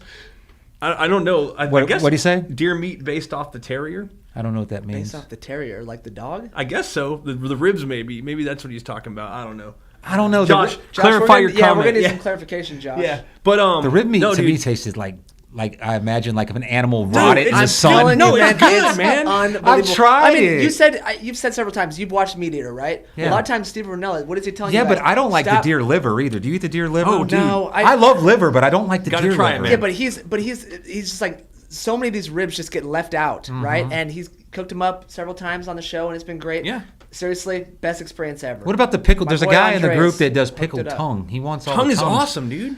But I don't like beef tongue. It's a little bit extra work. I've had some tongue tacos. I mean, but yeah, if it's okay, I'm an organ dude. Yeah, you could take fucking coyote and you put enough Oh. fucking taco fucking powder on any coyote meat, it's gonna be good. Who was it that was talking about? Put enough sauce. Have you had coyote before? Or was it you? I've had dog, but I haven't had. Yeah, coyote. dog's I've had good. dog. Dog's not bad. It's can be disgusting. It tastes like greasy fucking dark meat. Cody H says he uses the rib meat for Korean barbecue, and then Joe Mead says, "You ever make deer yeah. tallow?" I make deer tallow, but not for eating. No. Yeah. I musket hunt, so I use it for patches. Nice. Stuff like that. Well, I'm Yeah. glad deer there's some guys tallow in the tastes like group shit. that have discovered Yeah. the ribs. I feel like I'm late to the party, but dude, it's legit. The only thing I've done with ribs is I've taken because I cut the deer down. I process Yeah. it completely So myself. you just go ahead and cut out that muscle. I cut that meat out and I Yeah, use it but for it's like- jerky or for Yeah, grind. you can do that. You can grind, but like I've gonna done try it, that though. too. But it's like you end up losing a bunch. You don't get it all off. But when you slow cook, when you braise and slow cook the ribs, you'll get every single bit of meat off. Now, what I did for my wife, she actually liked this a lot. My wife likes burnt ends and stuff. Yeah, So who I doesn't? took the trim after I got everything off the bone, and I still had meat left on the bone. I took all the bones and roasted them, and I got the meat nice and crispy, and I shaved it off and made I don't even know how to describe it. Like I guess It was like pulled meat. just almost, pulled right? but it was like the crispy not burnt, but just like the crispy, crunchy. Yeah, I know what you're talking And about. See, I do that with the neck. Just tore it she up, huh? loved it. Yeah. After I do the neck like you were talking about, Yeah. to me it's too chewy. Like Yeah, but you got to slow cook the neck until it breaks slow, apart. yeah. Another But thing even on when the you neck- put it in your mouth, though, it's like too. Like so, what I do is I take it and I Give it fry a it and I Do you- burn it. Now, when you do the Burn in, and it's good. Put it in tacos. And actually, There you go. when you do the neck, do you push the spinal cord out? That's a big thing for me, in my opinion. And I'll explain I why. pull it out after it's cooked. Or do you just let it sit in there and break down with everything Yeah, else? no, I just let it break down. Now, I mean, I realize that's where CWD is located. yeah, if you want it, but But also I mean, dude, like, when it's in your crock pot, or doesn't- your Instapot, yeah, you true. know. You're killing everything. pressure, yeah, You're killing COVID in that motherfucker. yeah. Killing Do you have it one of them all. those pressure crock pots? Yeah, the Instapots. Yeah. Yeah. Yeah, that's been great. My wife has I don't know, become motivated to cook with that because she's like, sweet, I can make stuff like really Like quick. really quick, Yeah, she made yeah. like she found a Korean like beef bulgogi recipe and she used venison neck. And I came Oh, home and good. she made it. Oh my gosh, it Yeah. was The heavenly. And neck it is took like great, 30 man. minutes. Yeah. You know. So the neck is actually good if you can if you cube it and then just like fucking. Yeah, that's what she did. She cubed it and then cooked it like that. I make it will in never chili. I will never grind a neck again. Never. No, I'm not either. Never. Yeah, not after But this my year. favorite part of the deer Slow and now slow. is the sirloin steak. The sirloin. Yeah, the From sirloin from the steak. inside of the No, body. that's the loin. That's the tenderloin. I did it. It's on it's the- on his It's ass. from the hind. Yeah. in the Really? Dude, Yeah. have you ever broken down a hind? Oh yeah. Oh, yeah, I mean, I okay. do all my own processing, but like Cut sirloin I don't steaks remember the names and of all of reverse them. sear them, and they are fucking delicious. I never Really? did that. I used to just take everything from the legs back Yeah. and grind it. Yeah. Maybe I would do like a. Well, people talk about the eye of the round. It's like the hidden tenderloin, that long muscle in the middle. Yeah, They'll yeah. treat that like a steak. But Now just look it Yeah, up. Sirloin okay. steaks, cut them into Yeah. inch or 2 inch. I like thick steaks, Yeah, so 2 yeah. inches. Reverse What's that? sear that. It's like a fucking legit, steak. huh? It's good. I'm gonna put y'all guys on to some pimping right now. So, go to Food Lion, get the chimichurri that they have in like yeah. their little organic or their gourmet area, and it's not expensive. It's like $2 a bottle, but you get some of that hardcore carnivore, and you take that chimichurri and you let any steak from deer, any cut, doesn't freaking matter where. marinade in it. Oh yeah, let it sit overnight, and then right before you grill it, dust it with some of that hardcore carnivore. Nice. Freaking. See, I'm a spot guy on. that like don't yeah, like a lot chimichurri. of when I like do steak. It's You don't just like herbs? salt and pepper. Yeah. Maybe I'll I put some like herbs, aromatics, man. like I'll put some thyme in the butter Yeah. to finish it up, just for like aromatics. But I don't like when people coat it and they put Not powders too much. and Yeah, but sauce chimichurri is on so it. good, dude. It just gives it what it does is it like you said, you don't want to overwhelm it. You want to taste the deer, but it has like a tart because it's mostly it's like acidic based, right? Mm-hmm. So it cuts that. If you don't like gamey, and if there even is gamey, there shouldn't be, but if you don't like it, it cuts the edge off that that wild that's true. taste, and it brings out the real savoriness of the meat. And then you're putting salt on it, so you're just like. That's what the first dish I cooked for my wife. My mouth is watering. I know. I'm thinking about it. I'm gonna go home and cook, man. Because like, Do you eat the hearts? Have you ever had You like a hearts? Oh Yeah, I like god, heart's yeah. amazing. Yeah, my buddy Chris. Have you tried it raw? He's- have you tried it raw? No, but like really, really rare. So basically, my buddy Chris is like, "Oh, it's the best part." I'm like, "Okay, it's good. It's good. It's not the best part." it's not the best. One of my other friends, he described not the it best, as, you're right, but in it's terms good. of texture, it's like if you mixed a steak and a hot dog, and I was like, "That's pretty legit." For me, it kind of tastes like Which is kinda gross. It's Steak like and you liver. mixed a ribeye and like beef liver together because it Yeah, does have yeah, like a liver. livery type. Yeah, but yeah, like slicing it thin and making tacos with that has been great. Yeah, I Or like to eating just it. I eat it like sushi. I slice Yeah. it up thin and I dip it in like works. soy and it's good. Joshua Fuchs says terroir. He was using a fancy phrase that he's like. he was referring to the deer meat being affected by the acorns, like the wine's flavor. From the grape was grown. Yeah, okay. Well, no, but dude, in what is it? In Well, no, Italy? I had a deer from Virginia that grew up on fucking corn and soy, and it was a full-grown deer, Yeah. and like a mature deer, like 4 years old, something like that.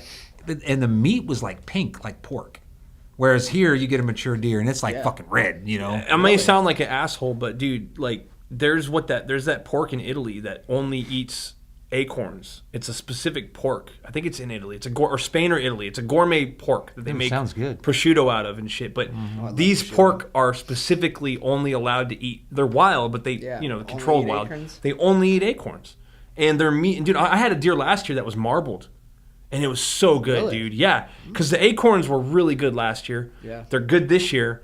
So that's another thing too. Like, yeah, deer fat sucks, but like I cut this deer open. I think it was the not the doe. I'm trying to remember which one. It was a buck.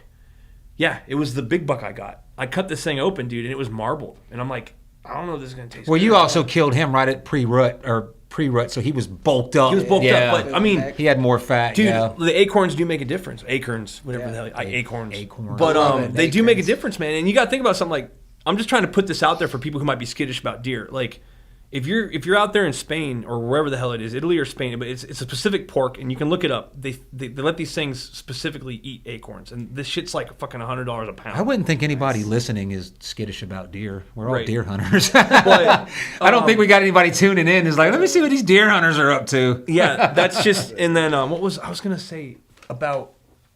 There was something I wanted about the ribs or something, but I forgot. It doesn't matter. But we do have a legit question from a new listener. This is Clifton Outdoors. He says Slayer 4. I guess that's his call sign. But he wants to ask us, what's your greatest lesson learned thus far deer hunting? That's going to be a deep one, but... Keep learning. Just always keep learning. Yeah. Wait, who is this, Clifton? Clifton Outdoors. I don't know who he is. He could be a I might know who that is. Yes. Do you know who it is? Yeah, I think so. Oh. But greatest lesson deer hunting. Goodness gracious, you guys got one? Let me think. I absolutely got one. My greatest lesson is I'm always learning. I mean, I never think that I've got it. I got two lessons. Yeah. One is patience. No matter even if you think you're patient, be 10 minutes extra patient. Yeah. That's what my lesson is. All right. One, because patience is everything with deer hunting. Like, if you think you want to climb down, always give yourself 30 minutes if you can, but patience. The more patience you have, it comes back to you. There's an energy you put out when you have patience. There is. Like my grandma always said, I kind of believe that. Patience is the Lord of all virtues, dude. And I live by that. And you know what? When I find myself becoming like anxious and I'm in a hurry and I get pissed because I'm in the tree and I'm like, oh, fuck, the sun's coming down. Why don't I see no deer? As soon as I stop and I just chill out, and I'm like, you know what? Just being out here it's just being present is worth it. Yeah. Just to be here is awesome. You know, everything is awesome. But I give myself that. I always try to give myself. I tell myself 10 minutes. All right, when I'm ready to climb down, or it's still legal light. 10 minutes. Another lesson is will to live. Like the will to watching these animals and their will to live, dude. That blows my mind. Whenever I'm in pain from my injuries and I'm feeling sorry for myself or whatever, I think my life's hard, I always remember that deer I shot in the fucking spine that was spitting bright red arterial blood that still got up and tried to get away. And he fell down again. He still tried to get up. That blows my mind. So that's my lesson. I don't know, like, there's a lot of lessons to be learned from hunting. There's a lot. There's so many parallels. I mean, you can go on for days. My big thing is, again, like, the attitude I always have is just be curious, like constantly analyzing, adjusting, and realize, like, first off, kind of like you were saying, you got to enjoy the process. If you don't enjoy the process, you will burn out. Like you have to enjoy it. Like I went out this morning with a buddy out in one of the game lands, and we didn't see anything. Well, thanks for the invite. All right. I do got to take you out there, buddy. But we didn't see anything. But it's like, dude, I mean, it's gorgeous. It's beautiful. It's wonderful. So you have to appreciate that. And if you do appreciate that, and you'll spend the time in the stand, like you will have success. And be curious. Again, if you're not having success, do something different. There's lots of guys like, whoa, I can't figure it out. Okay, if you're doing the same thing, if you're just hopping up a tree, okay, it's not going to work, right? So get down, scout around, find out what a rub is, find out what a scrape is, pay attention to the wind. So just be curious is my thing. Does it ever stress you out? Does deer hunting ever stress you out? Oh, absolutely. I was going to say, is it just me? Yeah. Absolutely. So people are like, I just do it to relax. I'm like, what the fuck are you doing? No. So it is, but like, especially like if the rut's kind of like starting to wind down and you haven't, you haven't got that buck that you're looking for. Yeah, I'd say the rut, because I'll hunt hard during the rut. It can become a grind, and there's times I'm going out and I'm like, this is not fun. Yeah. Right. Yeah. But I'm more like goal oriented at that time. But I was thinking about that. I mean, one of my big goals is in the future is to really get on mature deer, get on bucks, pre-rut. Because I mean, think about it. When we get all excited about the rut, but what are we really saying there? We're saying, I need to wait until these deer get stupid. Until they get dumb and slip up. So I can kill them. Right. So wow. That's a good point. Randy said that the other day. He's like, what, are you going to wait till the rut when anybody can kill a deer? Yeah. Right. But I've been trying, motherfucker. No, so I mean, we have to accept that, It's like if you're not killing big bucks outside of the rut, which is fine. Yeah. But it's a goal. And that's another thing I love about deer hunting is it's like, it's this journey, right? It's like, I'm at this certain place right now. Mm-hmm. I'm very content where I'm at, but it's like, I'm enjoying the process. Dude. Eventually, like, I think I'll get to the point where, especially with whitetails, I'll strictly bow hunt, be focused on just like the biggest bucks and all that jazz. But for now, I'm having fun doing what I'm doing. I'm not allowing others to influence that. Like, I shoot what I want to shoot and what I enjoy shooting, and that's it. But so you got good friends. Process. That's because you got good friends. We got decent friends. I got friends that will dog the shit out of you if you miss. Yeah. They will fucking make fun of you. That's you throwing it at them. Yeah, but those are still good friends. No, but it's great. Like what I have noticed from learning from people on how they're targeting these bucks, I kind of have a conundrum with it. Because a lot of the guys, if you're running fucking 90 cameras and when that deer's taking a nap and you're like, well, I'm going to go hunting because he passed here and I'm going to go out and get him. I don't know. So I've got more cameras and I've switched to cell cameras finally.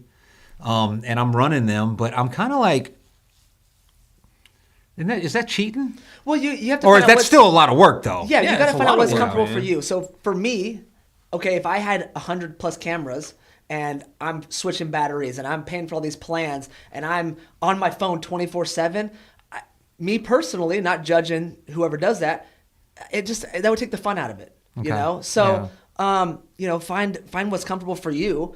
And I mean, the results, you can't argue with that dude's results. Yeah. Congratulations. Absolutely. Yeah. But it's like, if you run 100 cameras, damn it, you better have those results. Better have some but success. But another thing, too, is, good point. Yeah. He can't, I get it. And here's my take on it. If you don't have, like me, I can't really compare my hunting ability and my time for hunting to anyone else. Mm-hmm. I'm a retiree, all right? I don't work. I stay at home with my kids, okay? I take care of the boys. My wife works. Sometimes I get like, I find myself, and that's another thing too, you brought up a good point. Be present, be appreciative. Yeah. That's a big thing, gratitude, just for being out there. Oh, yeah. Like, and I learned a lot about myself as well, and I want to put this out on air just because it helps me, and it's been helping me a lot lately. All right? Sorry if I'm digging a hole here. But if you're out, I used to get really mad at people who have, this goes back to my childhood and how I was raised. Like I told you, I grew up pretty fucking poor. There are always people that had more, that were doing cooler shit, and I used to get really resentful towards them. And recently in my later adult life, I've learned to fucking just not care. Chill out. They're doing their best, and they're doing what they're capable of doing, just the same as I'm doing, all right? Now, if you're out there and you've got 100 cams, and you might only have 2 days a year to fucking hunt, all right? I can go out there every single day Bragg is open. I can sit in a tree all day, and I can hunt. I can't be mad at you because you know what? You're out there doing the same thing that I'm doing, essentially. You're just doing it to your ability, all right? So that's another thing, too. And that's why we don't get mad at the guy that, only has a couple days to hunt, and he hunts over corn, and he shoots a buck, and he's super stoked on it. Dude, great. Hell yeah. That's fantastic. And I used to honestly get pissed. Like, when I would go out, I would do all this planning, and it's getting to be the perfect time. And I'm a late dude. I always go out a little bit later than I thought. It takes me about an hour to really get to where I need to be. I'm that guy. Yeah. All right? But I used to be, like, driving, and I'd see someone. I'm like, motherfucker. But, it's like, who cares, man? It's like surfing. Surfing's a lot like hunting. Yeah. It's a natural thing. You can't control where the deer are going to go. Surfing and hunting they're very similar. Very similar. Yeah. And they teach me every time. It's kind of like what I did the other day was, and I know you don't surf, but I'm going to use this analogy. So when you start surfing, you usually start off on a longer board and you fucking work your ass off and you finally get to where you can do it and you can go out and you can surf waves and you can have a good time. Then you transition into a shorter board and then it's like, you try harder. It's a lot harder, and you fuck. Some days you just want to leave the shortboard at home and go back and cruise with it. Yeah. Well, listen. So that's what I did Saturday. I was like, I just want to go back to the climber and just. I haven't even looked at the spot. I go there every year. There's traditionally a deer sometimes, and you know I have a lot of historic spots that like I've gone back to because like this year since I just moved back, I kind of came back in the middle of deer season, right? Not in the middle, but like a couple weeks into it. Yeah. So I didn't have the same like build up. Right. So I went back to a lot of my historic spots and. Yeah. They still produce. Oh yeah, it's like Randy said. Randy makes a point all the time. Sure. There's a fucking big deer in a big. I don't mean like the one that he fucking posted a picture of, moron. but there's a nice 8-pointer, 9-pointer in every fucking area. You just have to look for the sign. No, but hey, listen. So I don't surf, but I do wake surf a little bit. You know, behind a boat. Okay. So that's almost. You know, like I mean, it's not exactly the same, but like my wife and her family, they've grown up doing that, and so. Have you ever tried to surf in the ocean? I haven't. No. See, that's the thing. You just moved. You moved out of North Carolina, I'm down. And so I decided if Steve's fucking gone, fuck it. What do I have to live for? So I'm leaving, and then you move back after I make my plan. See, you'll be back. We could get you in the damn beach down there, and you'll love. I'm telling you what, you'll love it. Yeah. No, it's a ton of fun, but there's like we had like a beginner board and an advanced board. Yeah. And it was like I was like so attached to that beginner board because it was just like safe, it was comfortable. Yeah. But then when I got on the advanced board and kind of started to figure it out, it was like, dude, I can like carve on this thing a lot better. Mm-hmm. But you know, you follow. It's the same concept. You're surfing a fucking wave. You're just surfing an artificial or a man-made like a wake wave. Yeah. My father-in-law's a nautique. One of those like, really nice nautique ski boat. Yeah, those are nice. Dude, this thing kicks up. Hey, sick. You married up, huh? Oh yeah. Yeah. Nothing wrong with that. Man. Yeah, nautique. That's at least 100,000 at the minimum. Like even used. I know that's what I'm saying. At the minimum. Yeah. A brand new one, a nice one. Yeah. I've seen them up like $300,000. We got any more questions from the chat? So, I do not sound like I'm like, oh, big. No, who cares? Like, I'm not being like that. But here's we got Ray Webb asking because it is the peak. This is the Super Bowl. It really is. It really is. Yeah. I mean, I'm excited for it. You made an interesting point that I never thought about until just now because I've been giving myself a lot of hard time for not getting. My goal this year was to be bagged out before the rut, and I probably could have if I just shot whatever I saw. Yeah.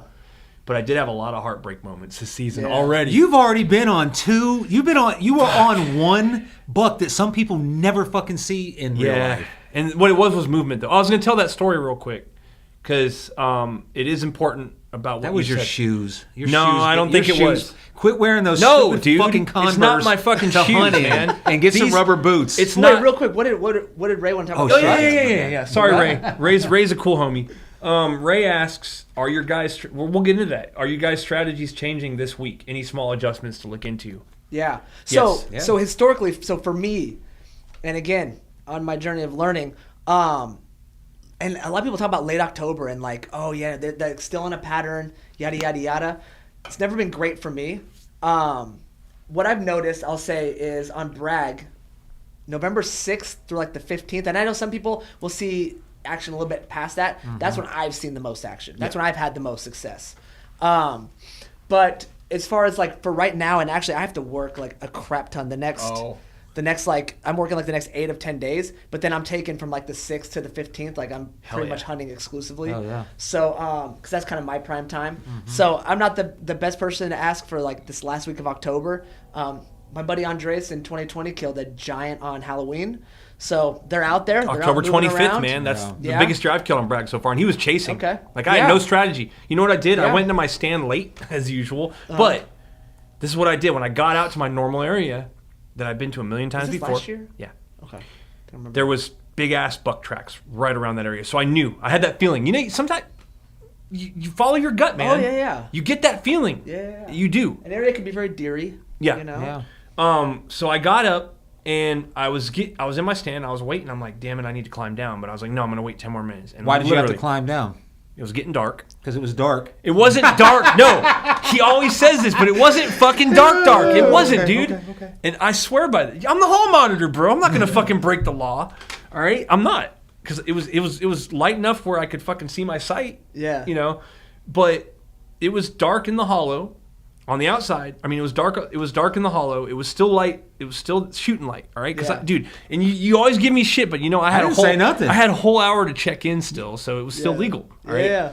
Because he's trying to fucking hem me up here, man. I ain't gonna. I didn't hem you up. I just said, why did you have to climb down? No, but I just asked a question. Yeah, he was chasing, dude. He had his nose down. Yeah. Chasing a fucking doe, and he came out, and I was like, ooh, and the adrenaline hit, and honestly, it was dark because I could see a rack. I couldn't see how many points he had, but I could see a big ass rack. Yeah. And I'm kind of glad that happened because it made me calm down a little bit because I'm like, there's that buck. Yeah. There's not a fucking 12 point. There's not a 6 point. There's not a spike. It's just a body. I knew he was a big ass buck though. Yeah. Dude. Though the funny part was with the phone conversation. I was like, I was almost home. Because what happened was he jumped it. Yeah, I jumped it. After I shot him, I said, what was it? Was it a buck? Because I'm not going to come help you track a spike. He's like, he had a rack. I'm not sure. And when we found him, he was a fucking stud. Had, yeah. I did not know. It was a big Here's the thing. And another thing, too, shot placement, adrenaline. I'm still learning that process with bow hunting because I was a rifle hunter. I got into bow hunting in Louisiana. I like bow hunting a lot. A lot. Like when I got my first kill with a bow, like not that one I shot in the back, but my first actual drop kill, I was hooked. And just it's a lot. To me, I'm not going to knock anyone for hunting. I used to be that type where I would knock people. Definitely. I would knock people for not being as cool as me, but I don't. I'm past that. That's right? fun though. It is fun, but you know what? It's funny in a when you're busting balls. Busting balls. Yeah, I don't actually believe. Yeah. I hated when people knocked me for even what I couldn't. Randy and his crossbow. Yeah, his horizontal bow. Dude, they're starting to put that shit on the broadhead labals now. Horizontal. Yeah, it says it, dude. Churching it up. When I met him at the skin shed, I was like, "So you got like a shoulder problem?" And he didn't even. He was just like, "No, I don't. I just don't want to mess with one of those." I don't think they're legal compounds. in Pennsylvania where he grew up hunting. Yeah, that was another thing. And he has used a compound bow, and he just what he was saying. He's like, I just always thought it cool to be. Yeah. BT entered the chat. We always gotta give BT the shout out. We're in the presence of God. Yeah, the king of BT. But anyhow, I throat punched him, dude. Okay. And what I did was, and that's another thing, these things will, like, this fool probably bled most of his life's blood. Yeah. And I got, it was getting dark, and it was getting, like, I still had plenty of time to check in, but I was just starting to get, like, I didn't want to, I've had instances where I've been looking for deer beyond check-in. I've called them, and they're like, cool, if you can find it, cool, if not, you're going to have to do this. Freely admit it was a rookie fucking thing. It was a rookie fucking And be thing. happy about it. He ran up, he shot the buck, he waited 5 minutes and ran up on it, dying. And dude, the buck said, fuck this, and he boogered off. He took off, but he looked like he was, go? what's that? How He far went did it about 30 yards. a little further than that. So 30 or 40? From where I jumped him? No, That's from where I good. jumped him, he went about 100. He went about 100. Was it Oh, yeah. 100? Oh, yeah. Yeah. Because, dude, he was... I know we tracked it like this. Real quick. That blood trail's about this. And then he I tipped hit him. over and I died literally slit his trachea and his throat. Oh, man. Did you hear him? Was he making Oh, yeah, noises? yeah. He was like... He was trying to... Because I hit him. He chased the doe. And what he did was I had sprayed some piss, some estrus, along this log. That was... Oh, I was going to ask you if you ever do this, man. I used to do this a lot, and I've stopped doing it, but what I used to do is when I get up in a freaking tree, I would have one arrow that was like my junk arrow, and I had a field point that weighed the same as a broadhead. But I would get up in that tree, and I would aim at something in the ground and shoot that arrow and sink into the ground. So I knew I was confident in my shot. Yeah. I've shot from the tree, like at squirrels and stuff, and been like, okay, let me just make sure I'm dialed. Yeah. But no, I haven't done that, like, per se, like shooting at a pine cone or It's something. kind of, I guess it's like, But that's not a bad it's an aiming idea. stake. Yeah. That's what I use it as. So I Yeah. know within, 30, 25, 35 I yards. see nothing wrong with that. So that's another tip. But Yeah. what happened was one day I hit a rock and it shattered my arrow. But I always keep a spare arrow that's just for, it's the same arrow I shoot, and I try to, That's another tip too, guys. If you're a bow hunter and you're new, use the same arrows you're going to use. Keep one spare. I know it's expensive, but keep that one for shooting. And if you can, get the broadheads that have the target broadhead on it. Yeah, the practice head, you're saying? Or at least use something that weighs. See, here's the thing. Going on that, We keep going. Yeah, I switched broadheads, right? Like I have 2 broadhead. I have 5 arrows, but I got 2 broadheads that are different. Yeah. And everybody thinks I'm crazy, so they're like, "Oh, they all shoot different." So I got a target that you shoot broadheads into, and I just resharpen them. Cliff says you can learn a lot about deer. This is spot on because this is the freaking truth. By watching how they interact in the wild and how by other animals react to them. Squirrels, wrens, and blue jays will give deer away on many occasions. Oh, yeah. For sure. Blue jays for sure. Like, Yeah. I hear blue jays, and I'm like, they follow it's party time. Blue jays follow. I don't know why, but on the broadhead, since Cliff wanted to cut me off. Oh, sorry. But I shot the 2 broadheads, the different ones, and then I shot the other ones, and they from 30 yards, and there was like an inch difference. And when you got like a big kill zone that's this big, who gives a fuck if you're goddamn laser precision? That's like people that go to the fucking range and spend $1,000 in bullets. I take my fucking gun out and I ping, ping, ping, ping. Okay, I'm good. I'm saving my fucking money. I don't need to shoot 1,000 bullets unless I'm trying to be like Quick Draw McGraw. But it is nice to have a drop instead of a 4-mile track. Yeah. You know, you. Oh gosh. Yeah. Yeah. Yeah, but you're talking about an area that's like this big that's going to drop. True. You know what I mean? Yeah, but I mean, then this could be a whole nother conversation because, you know, I got into, like, I bought a bow press and a draw board and a vise, and I build bows from scratch and all that jazz. And you're supposed to build and all me that one. stuff. I know, and we're going to. Wait a minute. You build, like... He builds bows. I sew stuff, so I know, I get it. It's like, I can make this, but do I want to make... It's like... I can make a badass Civil War uniform, but do I want to make it for 10 people? Fuck no. Yeah, no, it's one of those things I don't advertise, like, because I'll help out friends, and I've built bows for friends. Sick. And, like, I'll tell friends, like, hey, if something happens during the season, your peep messed up or your D-loop breaks or whatever, come over, I'll fix it for you. Okay, cool. But I don't, like, advertise it because I don't charge. I don't care about the money. It's not like a business for me. So I'll just do it for friends, or whatever. Yep. But in terms of, like, tuning arrows and stuff, I mean, that's when you get into that, right? And, you know, if you're shooting... If your broadheads are going, you know, an inch or two left of your field points, right, there's a tuning issue there. Now, if you are keeping your shots like under, you know, if they're like 20, maybe 30 yards max, it may not be the end of the world like you're saying. You got a kill zone that's what I'm saying. I'm not shooting deer 50 yards. You know, that's a whole nother conversation. And it's like there's competition shooting. Like the guy, the guy, I think his name's Mike at Godwin. This stuff's awesome, by the way. Oh, enjoy it. He was telling me, you know, we got everything tuned, dialed in. He was like, what you want to do now is get a piece of tape and shoot. I'm like, bro, we're at like 25 yards, and I'm putting them all in the... I'm good. I'm killing a fucking deer. Yeah. I'm not that guy. Love you, I got to get in the fucking woods I'm now. that guy, and I'm like, no, I want to make sure it's like perfect. Yeah. Paul Baker says, no pressure, Steve. The chat watches. Oh, dude. Now that guy's another freaking stud. He's killed some giants. Yeah. And, he's going to be on this year, too. Oh, yeah.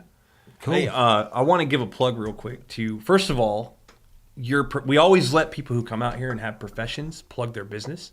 So did you want to give a plug to your business at all, or no? I mean, if you need, you don't own your own practice, right? No, I don't. Okay. But yeah, I mean, I'm a nice guy. Listen, I've had in the past. I remember growing up and asking, like, there was like a doctor at my church, and I'd asked him a question one time, and he just had this attitude about it, and I was like, I'm not going to be like that. Yeah. And if you Fort Bragg Hunt Club guys, if you have dental issues, you need to talk to somebody, whatever. I want you to message me. Can you come to my house and fucking fix my damn tooth? At your house? Yeah. I pulled my uncle's tooth out when I was 12 years old with a pair of pliers wrapped in duct tape. I mean, you know, I don't want to go to the dentist. I got a filling back here. It's old, so sometimes when I eat something sweet, it hurts. Yep. I just want you to drill it out and redo it. Your VA, you not got doing 100%. that at the house, man. Come by and see me. See? No, because then I got to fucking pay all the damn bullshit. Just come over, bring your shit. You ain't got to sterilize it. I don't care. I don't give a shit. I'm serious. Unreal. You're 100% now. You've got dental through the VA. So. But you know what you got to do to fucking get an appointment at the VA? It's like communism. 3 years later. You sign up now, and it's like, hey, I'm having a problem now. I think come see us in February. I'm like, what the fuck are you seriously, like, you can absolutely plug your local practice. I don't if you care want. to plug the practice, but if anyone has any like issues or whatever, they can message me. Okay. I'm happy to do that. So go see Steve for your dental needs. And if you can find Bucked Up. No, seriously, man. This is good shit. Hey, if you're listening, Bucked Up, they might one day. Right. Steve Randall needs a sponsorship because, like you said, I just noticed on the can it says, what does it say? It says, it's got when you feel it, you just got bucked up. This shit is delicious. It tastes like a gummy bear, dude. Yeah, it's an energy drink company from Utah. That's cool, But man. yeah, I got them for really cheap, and so before I left, I just got a ton and brought them. Can you find it out here, you think? Yeah, so crazy enough, when I was leaving, and I was buying a bunch of them, and the lady's like, oh, where are you moving? I was like, North Carolina. She's like, wild enough, this is like a Utah and Idaho company. She goes, but somebody in the company has like a relative out in North Carolina, so they just open up a store in Cary. It's the only one out here. Cary, yeah. Oh, wow. So I'm like, that's check wild. it out, y'all. So, another thing too, Sean. You can order their supplements. The camera's over there. Oh, that's the monitor. This stuff is bomb, dude. And like good. I said, it tastes like and it's zero like a gummy sugar. worm. It tastes like a white gummy worm. Yeah. And I'm gonna tell you what, if you didn't tell me it was zero sugar, I don't consume sugar. You don't like the aspartame? I don't like the aspartame taste. Yeah, but like Red Bull sugar-free doesn't really have it. The Monster sugar-free doesn't really have it. We have to do the shameless plug, bro. We're a podcast. Yeah, so, it's all good, man. Another thing, too, I've heard from multiple people, Shine's Acorn scent has been getting a lot of traffic here in North Carolina. And this is cool, man. Acorn scent is like a cover scent? Yeah. Okay. It's smells natural. like soy sauce. So this guy is, the cool thing I like about, I'm going to give this guy a shout out just because I told him I would. But, and like I said, we got to do the spiel. Yeah. It's the social media, which don't even get me started on that shit, but I'm a whore of it now. Mr. hates social media, but he's all over it publicly. Yeah, anyway. Next podcast I want to talk about Shines. Pigeon Forge, Tennessee, because that's consumed. Anyways, Shines Acorns, man. He's an old dude in Alabama who's been hunting for like 60 years. And the cool thing about it is I found some in Godwin's, and I was like, what the hell? I'll try it out. Yeah. $11 a bottle. It's an acorn cover scent, right? And it's real acorns. Like it smells like soy sauce. My wife's like, what the fuck did you like? You sprayed on your boots? You sprayed on anything, man. When I walked up on him when we were tracking that damn doe, I was like, what the fuck, did you eat curry before you came out here? It smelled like fucking an Indian, it smells like a Pakistani truck driver. Dude, like the stuff, it just smells like natural. Like it's been really good for a cover scent. Now, I can't attest to it. He sells other products. But the cool thing about it was I ordered a bunch of stuff. I ordered like the whole package, you could say. Yeah. And he called me, dude. Like he called me. Yeah. Out of the blue, and he's like, "Hey, man, I got your order, and I just want to I want to talk to you about a few things." And I ordered some laundry detergent. That's pretty sweet. Yeah. And he's like, "Hey, son, how long you been hunting?" You know, and I was like, "I've been hunting for a while now." And he's like, "Well, you know, I don't sell on Amazon or anything, but I talked to the dude for like an hour, and he gave me a bunch of tips about hunting. And he's like, I'm down in Alabama, and he told me like, you know, he's like, this was really cool. He had a brand of like detergent." Right. And he's like, don't even worry about it. He's like, I wanted to call you because I don't have it in stock. It's going to take a while. I don't make the stuff, but I sell it. But I'm going to tell you, don't even waste your money on it. Yeah. He's like, buy unscented detergent. Yeah. It's the same thing. But just a really cool guy, man. And, well, I ordered 2 bottles. Yeah.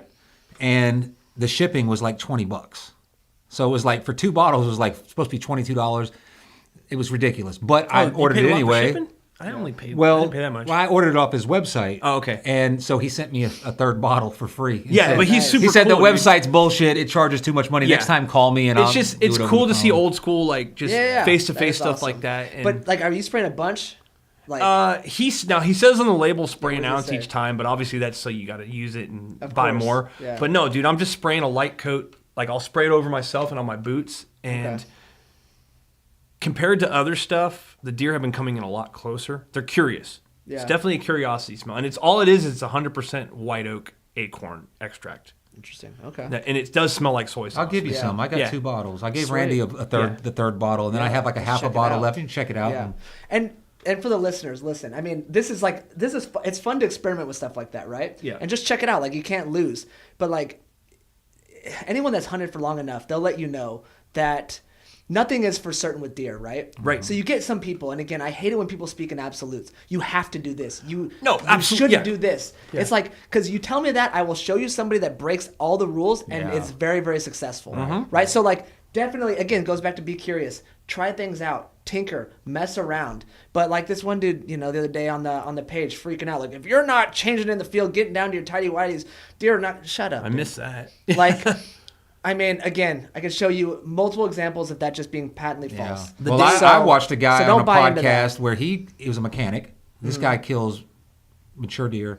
He's well known. I don't remember his name, but it was that Down East podcast, and they didn't have the 2 guys on at the same time, but they did 2 separate podcasts, and they went in between. Yeah. Probably because they would argue. Because one was the scent lock guy, the guy who invented scent lock. Yeah, and then the other guy was a guy that goes out in his fucking oil-stained boots, and he kills mature deer because he just plays the wind, and he's the milkweed guy. John Eberhart? I think so. He's like the scent lock guy. He's like, if you don't have it in a tote, and you don't... I had a funny thought today driving around. You know, like you see these... Like, what meme was it? The dude... Oh, it was the one where it's the kid singing, and it's like the teacher... And there's a buck in the background. It's from that movie School of Rock or whatever. And it's like things I do to score that mature buck, and it's like doe piss, and it's the kid singing all off key. Did you see it yet? Yeah. Someone put it on the page. Yeah. You know what? I couldn't finish it. Oh, it's hilarious. But then the last one is it's the kid starts singing in tune, and it says 308 in my flashlight. Yeah. But I was having a thought today. I'm like, maybe who was it? I was like, maybe somewhere back in the day. You know, you got this is just a meme. Okay, so I'm gonna do a live meme here on the air. Maybe back in the day you had that guy that's like, you know what, I'm a big lobbyist for wildlife. I'm going to make a rule that you can't fucking spotlight hunt, which makes no sense. That is when they're naturally moving the most. Yeah. And he's like, hey, Jim, I'm going to make these laws, okay? But you know what? My son needs a job, so we're going to invent cover spray, and we're going to invent scent lock, and we're going to invent all this other bullshit so that people think they need to buy all this bullshit just to be successful hunters. The marketing and hunting is brutal, right? So, well, I'll tell you what I had the other day. I got that V, the Black Widow V, which is their new stuff, and so I drug a scent trail because I was bored and I was rifle hunting. Oh shit! Bennett just put out. He uses. I don't want to give away this. We might just. No. It's fine. Like, shines. Bennett's like he uses shines too. Yeah. If Bennett says that he uses it, he said on podcasts he uses an acorn covered set, and so that's it. Okay. Yeah. So this deer was running. Real quick, this podcast is fun. If you really want to learn something, go listen to Bennett's when he was on the Southern Outdoorsman. That's a good one. You'll really learn about hunting deer on Bragg. Like that was a very informative one. Damn, dude is a legend. Yeah. The doe pee. I drug in the scent trail, and this doe was running. She was running like she was being chased. Yeah. And as soon as she hit the fucking trail of the doe pee, she fucking scared. She stopped. And she's like 20 yards in front of me, and she's like, so it spooked her. So, but then somebody made a comment. I think it was Jonathan Holloway. He was like, "So what? You're going to spook doe? We ain't trying to kill doe. You're trying to get the buck in there. So there's something for that, Yeah. So some people overdo, and I think the big thing, and kind of like BT says, like don't overdo the sense. Like a little bit goes a long way. Steve, and the calls, people like don't bring your calls. I've had success with calls, but they've also fucked me. So they've got me. They've got me to get them in. And again, that's the great thing about deer hunting. You can never figure it out. Yeah. So that's what I love about it. It's exciting. Do you guys know who Mark Kenyon is with Meat Eater?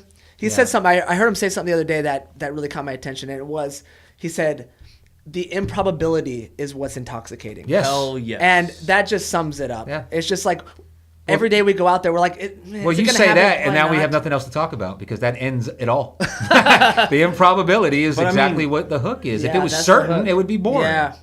What is it? It's the old phrase. It's not. I always say this to my kid too because he gets bummed out. Like he's starting to get into it, and he's always like, he does the shoulder shrug when I'm like, well, buddy, it's not killing, it's hunting. It's not getting. It's not getting. It's not getting. We're hunting. I mean, it's true. That is what's fun about it. But that's what definitely hooks me about it, and I want to go. We've got an hour and 45 minutes. Steve, we're on your time, brother. I mean, we can keep going. No, I'm good. Yeah, okay, you're good. Okay, yeah. We all got to get up and hunt in the morning. I want to get up and go hunting in the morning. Yeah, we're going. Yeah. So, are you hunting in the morning? Yeah. Yep, definitely. So, where are you hunting? What area are you going to? I'm excited about this area too. I'm going to Juniper Creek. I don't know about y'all. Oh yeah, of course. I mean that's where you're gonna make it happen. Yeah. But yeah, like I said, I'm working like the next 8 of 10 days. So tomorrow I have the day off. No, you don't. Well, you're going to my spot. We'll see. Yeah. He does that little. No.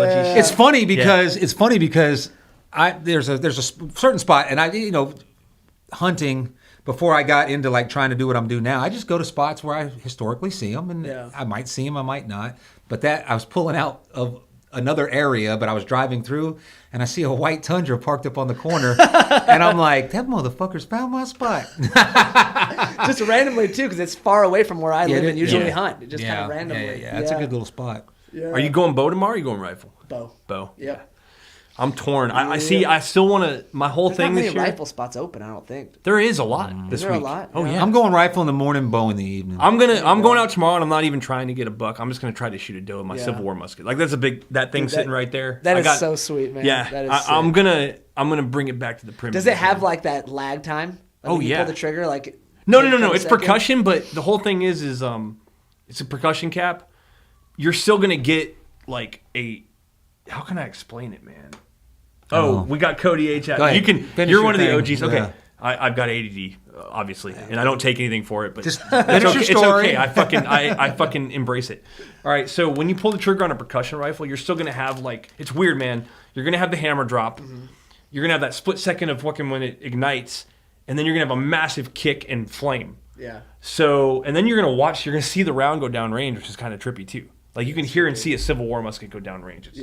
But why the fuck would you want to use that? Because it's fucking. I don't know. It adds an element of difficulty. Yeah, I'm a weirdo, man. Buddy accused me of being a hipster all the time. I'm not. He's a total hipster. Dude, you're a hipster. What are we talking about? You're the ultimate hipster. Is the What's hipster about me? Motherfucker, you wear Uggs. I've been wearing Uggs for years, though. Yeah. Before it was cool. Uggs. Even when they weren't the cool. Uggs, the soy milk. I mean, I don't use soy milk. Soy milk. No, but you get like this. These like organic protein shakes you were doing? No, I eat the vegan cookies. Yeah, vegan cookies. Yeah, all that bullshit. Yeah, because I don't like preservatives. Cody H. All right, so what? Okay, because even me, do you know the story behind the Juniper Creek? I mean, I've seen people talking I'll about tell it. You them know, then. I guess I don't know like the original. Okay, story. so what happened when the club was new?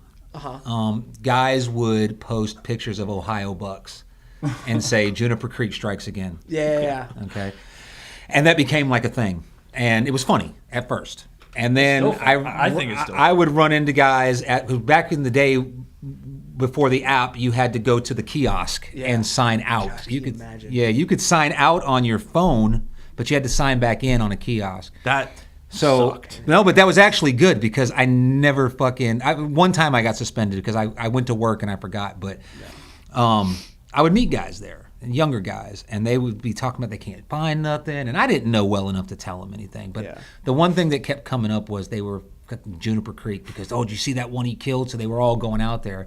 So the experienced deer hunters thought it was funny that these fucking new guys were going out to an area that, you know what I mean, thinking they were going to find this Ohio buck, and it got out of hand, so I had to ban it. And if you put a deer that's not killed on Bragg, you can put it. We want to see. You go kill a fucking giraffe. deer, Say Juniper but just Creek. put on there, not on Bragg. Yeah, of Don't course. fucking mislead guys. It's not. Yeah. That's like bullying, and that's I'm all about talking shit. But misleading guys to get them to fuck up and waste their time and money and their wives, probably. Well, the other thing is like we're all out there grinding, and you see like this. Yeah. You know, it's like you want to know if it's on Bragg or not on Bragg. Yeah, you know? definitely. Right. Everybody gets the same thought process as they see a nice deer. The first thing you think is, wait a minute. Yeah, you're like, is that the fucking deer I had on camera? I've been hunting. Yeah. But who cares, man? Yeah. Like, it's public land, bro. Like, that's. what I tell you what I do. Are you gonna get what I mad at don't someone like, for finding a fucking $100 bill on the ground? if I'm in an area and I've got cameras and I'm specifically not going to this spot because no one's been there, and I'm waiting, and then somebody goes there and kills a deer. Fuck you. Fuck you. And if you're my friend, don't even think about going there. If I told you, I don't tell. Randy's the only. Me and Randy kind of started hunting Bragg about the same time. He got back into deer hunting. I had just kind of gotten into deer hunting. So there's a lot of historical spots that we share. Yeah. So it's kind of like we're pretty much hunting in the same area a lot of the times. But if I say, Steve, come on out with me, I'm going to put you in a spot, okay? That don't mean that you can go back to it whenever you want. No. Yeah, of course. You know what I'm saying? Yeah, now you can. It's public land, but you know, I love your line whenever somebody kills a nice buck, and you're just like, I fucking hate your guts. Because I do. I hate your guts, but that's like respect. you're happy for him, but at the same time, you're like, you bastard. Like there's a couple last year, like this one guy. I mean, I feel like he was somewhat new. I think he even said he was new, and he killed that one that had like kickers and trash everywhere. That was Logan. No, it was like Alex or something. Was it Logan Riley, the one with the fucking drop time that went down in front of his face? No, I mean, no, that one obviously. That was 2 years ago. Last year, this guy, he's like, it came trying to slip through during the rain. Oh shit! I don't remember that. Alex, and he has like a Polish last name. But anyways, he's like, just killed this monster with just trash everywhere. man. Wow. And it's like, you hate see that, and you're like, your dude, guts. that's freaking awesome, man. Like I and said, then buddy's like, I hate your guts. I'm like, these guys don't even know you, but bro, I burned my last fucking, and this is the funny story too about that. All right, I burned my last buck tag on a freaking 1.5 spike last year. All right, I get to the skin shed. And it's full of fucking 8 to 10 pointers. Oh, really? And I'm in there. You know, everyone's quiet at first. Yeah. And I'm sitting there, and then, the conversation starts. Sometimes it does. I'm one of those dudes, okay, if you meet me... what was the date for this? Like November something. Rut, like peak rut when everybody goes and So I'm gonna straight up say it. I'm a dude that's gonna go in the skin check. I'm social as shit. Like I'm gonna talk, man. I don't care. You see dudes and they're like, they're just cutting their deer. I'm like, bro, this is my time to fucking hang out with people who are into the same shit I'm into. Yeah. I'm gonna talk. I'm gonna liven up the room. All right. Dude, the skinning shed is Disneyland to me. So I'm in there, that place. and I'm thinking these dudes are all badass. Like these are fucking badass bucks hanging. Right? Yeah. Not one of those dudes in there knew what the fuck they were doing.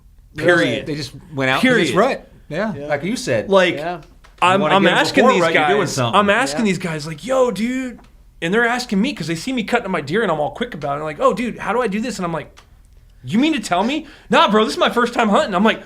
And in my head, I'm like, that's fucking... No, I was super stoked, but in the back of my human... what do you call it? Your fucking person. I'm like, you motherfucker. Your cerebellum. Because, that was a badass cerebellum's front or back? Yeah. Cerebellum front? I don't know. But it's just funny because, Cerebral vortex. Was I mad? Paul Baker, you know. Yeah. He knows. Is he a psychologist or something? Or? No, he's just a smart dude. A smart dude. But, like, was I mad? Not genuinely, but in the back of my head, I'm like, damn, dude. Like the first time I went deer hunting, the first time that I went, like, actual hunting. I had went a few times, but I didn't know how to use a climber and all that. The first time I went, I fucking had a fucking like a 200-pound 10-pointer come out, and I missed them from 30 yards because nobody told me I was going to get all fucking. Shit. Now I'm down in Alabama, right? And all these people never in the military, and I was in the military, and I was fucking at the time I was a fucking a contractor. I was working anti-piracy in Africa, so everybody thinks I'm like a mercenary, and then I miss a fucking deer, and they're like, well, maybe he's just like a security guard. I was like, oh my God, I didn't know I was going to get all shaky. Buddy, let me ask you this. If you're hunting... Cody says the medulla... I can't even... Medulla oblongata. Oblongata, yeah. No, I think you're talking about like the prefrontal cortex, like... Yeah, up front. But, so if you're hunting with Randy and you hear his rifle go off, boom, what's your first thought? Fuck. He's killed his son. Fuck. Yeah. Hey, look. When I'm hunting and Randy's hunting and the sun's going down and it's prime time and I get the bzzz, I'm like, motherfucker. And he's like, I see deer. I'm like, oh, thank God. Buddy has to learn. Buddy has to learn that there's a setting that makes your phone not vibrate. Yeah, but if he shoots and misses... I'm like, I give him shit. Yeah. You're just happy. No, but if he does kill a deer, I'm generally happy. But then he made it competitive, not me. He's the guy that'll walk into your man cave and be like, "That's a fucking scrub. I wouldn't mount that." Like, what the fuck? I just met you. I don't even know, but he's the comical guy. Yeah, you know? Yeah, that's funny. But he makes everything a competition. Yeah, and it's fun. I mean, it's fun, but only him. Yeah. If I hear the gunshot go off, I'm like, was that you? And he's like, no, that wasn't me. I was like, thank God. But I tell him that. It's not like it's behind his back. I always get that. But like if my cousin kills a deer and it's a spike or something, I give him shit like a little bit, but he doesn't play the same game like, you know, or like Brennan, I got to tell Randy sometimes. I got to tell him, like, you can't. He's different. Yeah, like, not that you're like lower or you're not as cool or nothing like that, but you take shit serious and personal. Yeah. You know, like when we were doing the thing on Facebook about the communist thing, I was like, you fucking commie. And then he kept commenting. And so I kept going. Like, if you keep playing, but then you can't play to the point where it's like, I'm not being serious. Like, obviously I know you're not a communist. I love to joke and ball bust and all that, but my buddies, my hunting buddies, everybody knows, like, there's one thing you don't joke about. You don't say you killed a deer. Don't do that. And like, to me, I'm like, that's just never funny. You don't say you kill a what? Like, so like if you find a picture of like some like just sick buck and send it like, I just killed this, like, don't joke about that. Or don't say, don't while you're hunting say buck down. Yeah, no, none of that. Don't do that because honestly, I don't do that because I'll jinx myself. No, I won't. That I don't to like me, that. I think Randy did that to me one time. I was chasing a deer that he fucking had on camera. This dude. Right? And he was like, buck down. I called him Eric because that's the first really big, nice, mature buck I ever killed. I named him Randy because it was a spot that Randy was like, hey, man, come out here and hunt this spot. I remember that, but I forgot about it. So I named it Randy. So the next buck, I named him Eric because that's Randy's middle name. Yeah. You know, and I think we're on to his grandfather now. This buck that he, like, if I get this one, that buck's name is Francis. I don't care what other people are calling him. That's Frank, because that was his grand. Anyway. Yeah. He's like, Eric down, blah, blah, blah, blah. I came out 30 yards. Now I'm believing. At first, I'm like, you're full of shit. Yeah. But then he got me believing him. Then he was just joking. I'm like, motherfucker, that's not funny. Yeah, that's the one you don't do. That's the one you don't do. Yeah. Well, he's a frat boy, too. College football player, quarterback. You know, they got a little bit different mentality. Right. You know, that fucking alpha, fucking, like, could have been a fighter pilot. You know, Buddy R, back to the brain thing, says the Tamawahashkishki, however you spell it. I think he was talking about the brains. Isn't the flux capacitor up there somewhere? Buddy's a good dude, man. Yeah, you know Buddy R? No, I don't know him. I've seen him post. He's Buddy's making a name for himself on the page. He's the Euro guy, right? Yeah. Oh yeah, dude. Okay. Skull. Gotta always plug him. It's gonna be about that time too. Yeah. Go see the Skull Project. Support him. Yeah. But I enjoy doing my own. I've done a bunch of friends too. I've probably done like 20 euros. It's kind of fun. It is fun. You know, I boil them. I got the power washer. You know. We take ours to Buddy Art at the Skull Project. Yeah, not you. Know. You don't get to plug your little business. But that's the other thing. It's like no. It's not. Again, I don't. I've never charged anybody. This is live, so people are going to be like not wanting to pay for it and be like, hey man, you want to? Yeah. But I'm also very. I'm impatient with my taxidermy. Like, there's been a few bucks I've killed. I'm like, I want this thing on the wall. So like. I do it like the next day. I'm like, I'm not waiting a month. Yeah, I'm gonna do a euro this year. I haven't got despite my bear. the buck. I killed a bear 2 years ago, and I haven't got it back yet. Yeah, dude, my bear. I've just 2 years now. So you're committed to the euro no matter what. No, just this year. But that's what I'm saying. You kill a $140 or you can Euro mount. Euro. I don't care if I kill a 300. He's That's a good Euro. question, No man. more taxidermy. Because my fucking psycho ex-girlfriend burned all my shit. Yeah, man, that's rough. And I move a lot. You know what I mean? So what am I going to do? They do take up a space, and moving with them Sucks because you got to be so delicate. Dude, and that's the one thing you care about the most. I just put my office together today, and I'm like, I'm done moving these. I have 2 really nice ducks that I waited 2 years for, and they're really nice. Gosh, I hate traveling with those. Harder and more expensive than deer to stuff? Yeah. I mean, they're smaller, but they're more intricate, right? So I think I paid, what did I pay, $300 each for my ducks? Yeah. And I mean, it's a duck. What is, I don't even know what Peavy's charge. Peavy's normally really good. Yeah, I tell Peavy, like, you should charge more. Don't charge me more money, but you should charge everybody around $500. He told me last time I was in there, unfortunately, like, he hates to do it because of just the way shit's going. He's like, I'm going to have to raise it a little bit. Yeah. But he's still charging reasonable. amazing. And his turnaround time's great. It's great. You always get your buck cool back. People. I brought him a case of Mountain Dew last time I was going to pick up my bucks. I was like, here you go, bud. I brought my little guy in there, him dude. too. And I told Shane, I'm like, I love going there because it's like, we don't have that anymore with anything, man. Everything's so impersonal and just... PV's one of the good old boys. Yeah, you go and talk shit stories. He was like, man. when I first went to him, it was like $350. Oh. Yeah. $320, and then he was like, I got to raise it. And I'm like, okay, what are you talking about? He's like, I got to go $350. I'm like, bro, you should be charging like $600-700, honestly. Yeah. Because most shoulder mounts are like $800. Yeah, there was one. Yeah. I get it. Like, I get it. But I'm very thankful for dudes like that are still around, that are still willing to charge a fair price for shit like that. Because, for sure. Dude, it's getting ridiculous. If I had to do it, if I was the only taxidermist, you'd be paying like $3,000. And you handle it. Like, for honestly, if you made a bow, like if you sold bows for a thing, like knowing what you know, knowing what materials cost, what's the fair price and what's the actual price? Well, I mean, so when I say build, that makes it sound a little bit cooler. Like I get a bare bow in, right? So like the strings and the cams, everything's on there ready to go. So we're talking about putting on a peep. Installing the rest and everything else, the sight, leveling the sight, tuning it, things like that. I mean, I'll spend to get a bow from the box to like shooting bullet holes and like ready to go. I mean, a few hours. Yeah. A couple hours. Yeah. Well, what are you asking about the price of let's say a Hoyt Carbon, whatever they are now, is $1,800 for the platform. Mm-hmm. So what are you asking about is it worth the price, or are they jacking it up, or is that what you were asking? I don't know. I mean, it's kind of pointless, but I'm just saying, like, I'm thankful for dudes that still charge, like, that's what I paid for my mount. Like, I'm not going to put it on the air from PV, but like, why not? I just said what'd you pay? $400? I don't want like 20 people to go over there. Then why? That's what he wants. Right. Well, he's the businessman. He charges what he charges. $350 or $450? Yeah.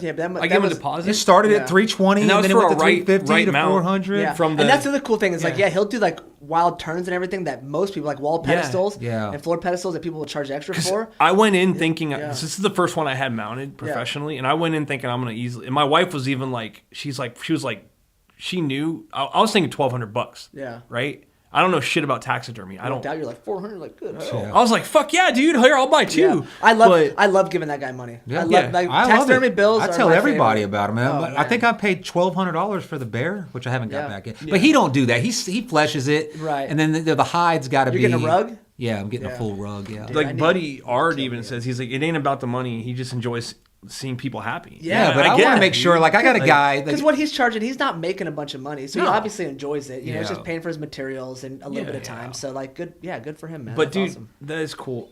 Chris, my buddy Chris is on, so like I say, what's up? Like we're still in that part of the podcast where I'm gonna give my homies a shout out for supporting us. There you go. Yeah, dude, freaking. I got a guy I've been using for years. All right, he's a junk guy. All right, he basically came and got all my stuff today, and he did it for free because he'll take and sell. You know, I'm probably gonna make $1,000 off the shit I gave him today. Yeah. But he normally will come pick up some trash from a roof job or something, and he'll go dump it, or a construction job, and I'll be like, "What do I owe you?" He's like, just give me $40 plus the dump fee, and I'm like, "What the fuck are you talking about? It's at least 2 hours." And you had to load it up. I'll be like, here's $100. Quit fucking charging. Yeah. So just because someone's charging a cheap amount, I'm going to pay you what you're worth. Oh yeah. You know what I mean? I take care of PV because he's just a stud. Yeah. You got to tip your taxidermist. Tip. Okay. See, that's what. Because you got to think he's for sure. What do you think? What do you think the materials You know how long it takes to flesh out one of those things? No, it's a lot. And the cool thing about him though is he does like he's his own tannery. Yeah. Right. So that's like what takes a long time for most people to get their mounts back. It's like a year because they ship it off to the tannery. Yeah. PB does it all in house. Yeah. And the sad thing is, and I hate to say this, but like he's my dad's generation. Mm-hmm. Another thing too, I want to put out there: learn to do shit like that. Like people need to learn, man, because these guys, we live in this age where we think everything's always going to be there. I don't like it. I've done it. No, I'm saying like, hopefully someone out there will put a bug in there where they actually go and learn how to do it well, because we're losing trades like that. We're losing handmade shit that it's not being passed on, and once it's gone, it's gone. It's gone. This is true. And then it's going to cost you fucking $2,000. Yeah. Because some asshole who, and I'm not. This is just me. This is not a good view on this or that. But some asshole who went to trade school for taxidermy and wants to make his trade school money back is going to charge you $3,000. Good on him. I love that though. But I love it. He hates it. I love it. But he's like, the market will pay it, then charge it. Exactly. If the market will bear it, then that's the whole point, you know? But it's just, but I like what you're saying. Like, it's nice to have options and have a guy like that, like a good old boy that will, And he does good work. It's not like you're paying a cheaper price. I want to get that calendar, dude. I want to get the fucking, what was it? The meat eater shit? The, fucked up taxidermy. Yeah, taxidermy. Yeah. Oh man, there's a guy. I'm not going to say who it is, but don't take your bobcat or your fox or. Yeah, bobcats and foxes. Those are tough to do. They look like they've been shocked. In the freezer. Yeah. What were you gonna say? No fucking facial look. I didn't. Thank God my bobcat was too fucked up because I'd already put the deposit in and. Oh man. I shot the bobcat. Did I lose? With a 308. Did I make you lose your train of thought? Yeah, no, it's all good. All good. About the market. Because it looked like you had something pretty important to say. I was gonna say something, but I'll let you know if it comes back. Sorry. You're probably going to contradict me, and it's probably a good thing you forgot. Because no, I'm just kidding. He has to be. He's the king, bro. That's what he's always said. It's not Buddy's world. I'm like, yes, it is. Like now you're understanding my mentality. You know, like everything's mine. Whenever I feel like I start to like get him. Like he'll post something, I'm like, I'm way off, and I like that about him. You know, like that's why that's why the world is. Like, it was so funny, like when that Say That in a Small Town, that song came out. You posted it. You're like, yeah, even in a small town, you won't do. You ain't gonna do shit. That's shit. You're not really. But you're gonna go on Facebook and post, but you're not gonna do shit. I like that song, and like I kind of liked the. I like it too. Like the fact that he got the backlash and he kind of stood up to it. I was like, good for him, you know. Yeah. And I was like, yeah, Buddy's gonna be into this, you know. And then you're like, yeah, in a small town, you still ain't doing shit. Yeah. I just thought that was hilarious. Buddy made a good. I like the song and I like the point of the song because that used to be. Right. But now in a small town, you're not going to do fucking nothing. You're going to go on Facebook and complain. And you're going to say, oh, the time's coming for good men to do evil shit, but you ain't going to do a fucking thing. We're complacent. You are fucking a slave. You're an in-liar. You follow the rules. I was calling him, you're an in-liar. Some of us are actually outliers. You made that word up today. Is that a real word? Did I make that up? I think you made that up. An outlier is a word, though, right? Yeah, but okay, so an outlier kind of lives outside by his own rules. Thinks he does. What about the people? Conformist? I don't know, but in-liars. Conformist. Okay, well, in-liar's my word. Hey, so real quick, one thing that I wanted to ask you about. So, like, you know how you would wear the face mask and everybody would bust your balls about it? Like, how are you not so hot? And then I saw you make a post and you're like, for all the fat boys, I'm not hot. Like, had you said something before to them? Like, hey, if you say that I'm hot in this face mask, you must be fat. No, That's hilarious. No, what happened was some of the guys are fat, and they were like, "Oh, I sweat getting out of bed," and I'm like, "That's because you're fat." Damn it! I mean, there's guys all the time on like the saddle hunting forums, and they're always like, "Well, I'm 5'8" and weigh 250. What size saddle should I get?" I'm like, "Salad."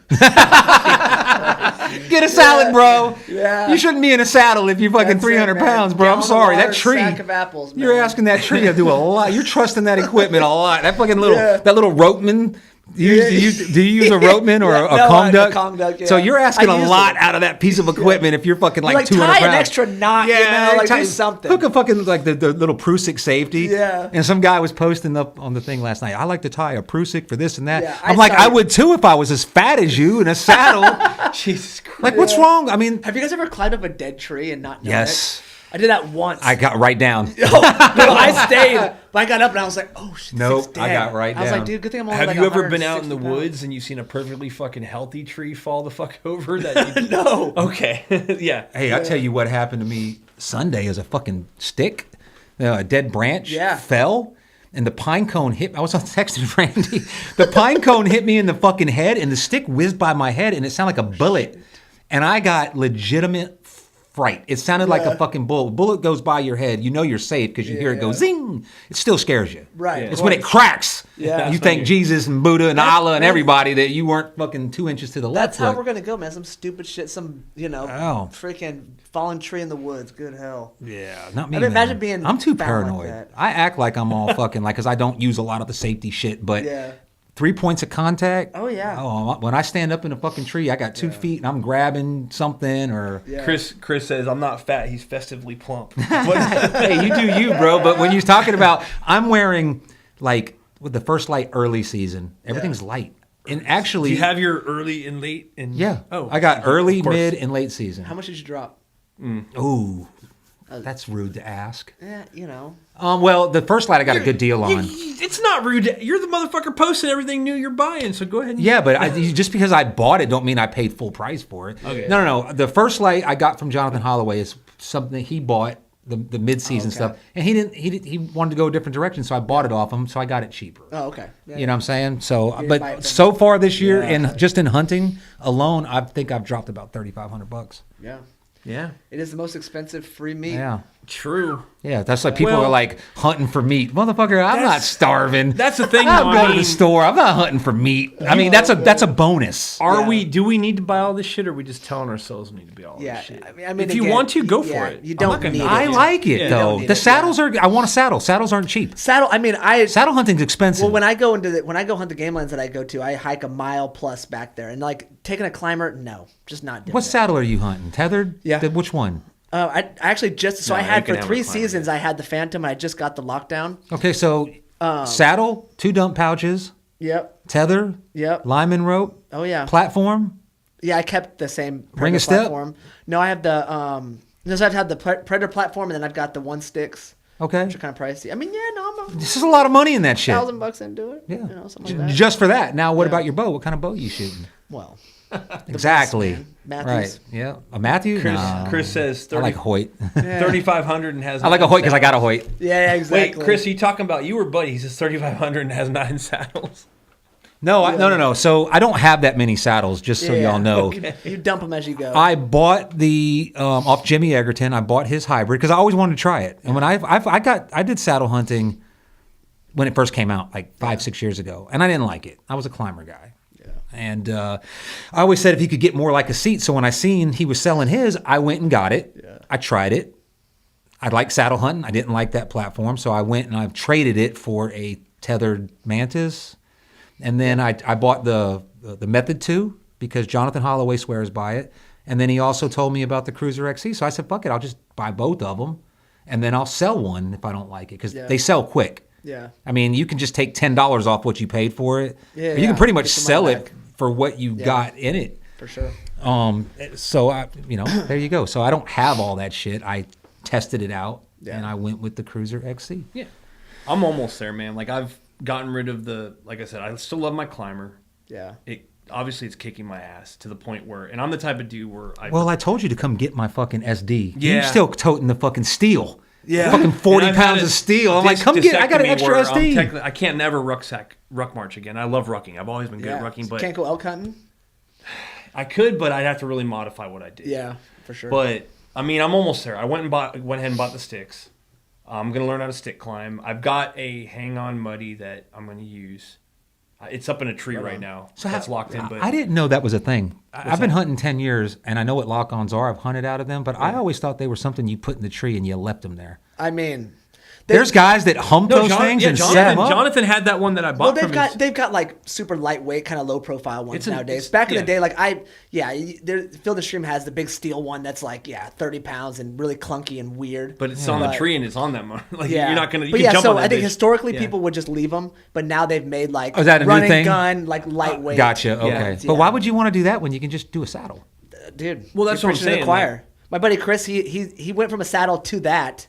I was like, dude, you big. Well, dork. The saddle's not very comfortable. You can get comfortable-ish. Yeah, but I've done dark to dark sits in it. I mean, it's not great, but you know, it's doable. But again, you can like stand up, you can like lean, knees to the tree. You got a knee pad? That's another thing too. I have the knee pads built into the Sitka pants that I have. Okay, just use that. All right, yeah. Sweet. Is that good? Because I wrap that thing around the tree. Yeah, no, that's. Do you ever sit sideways?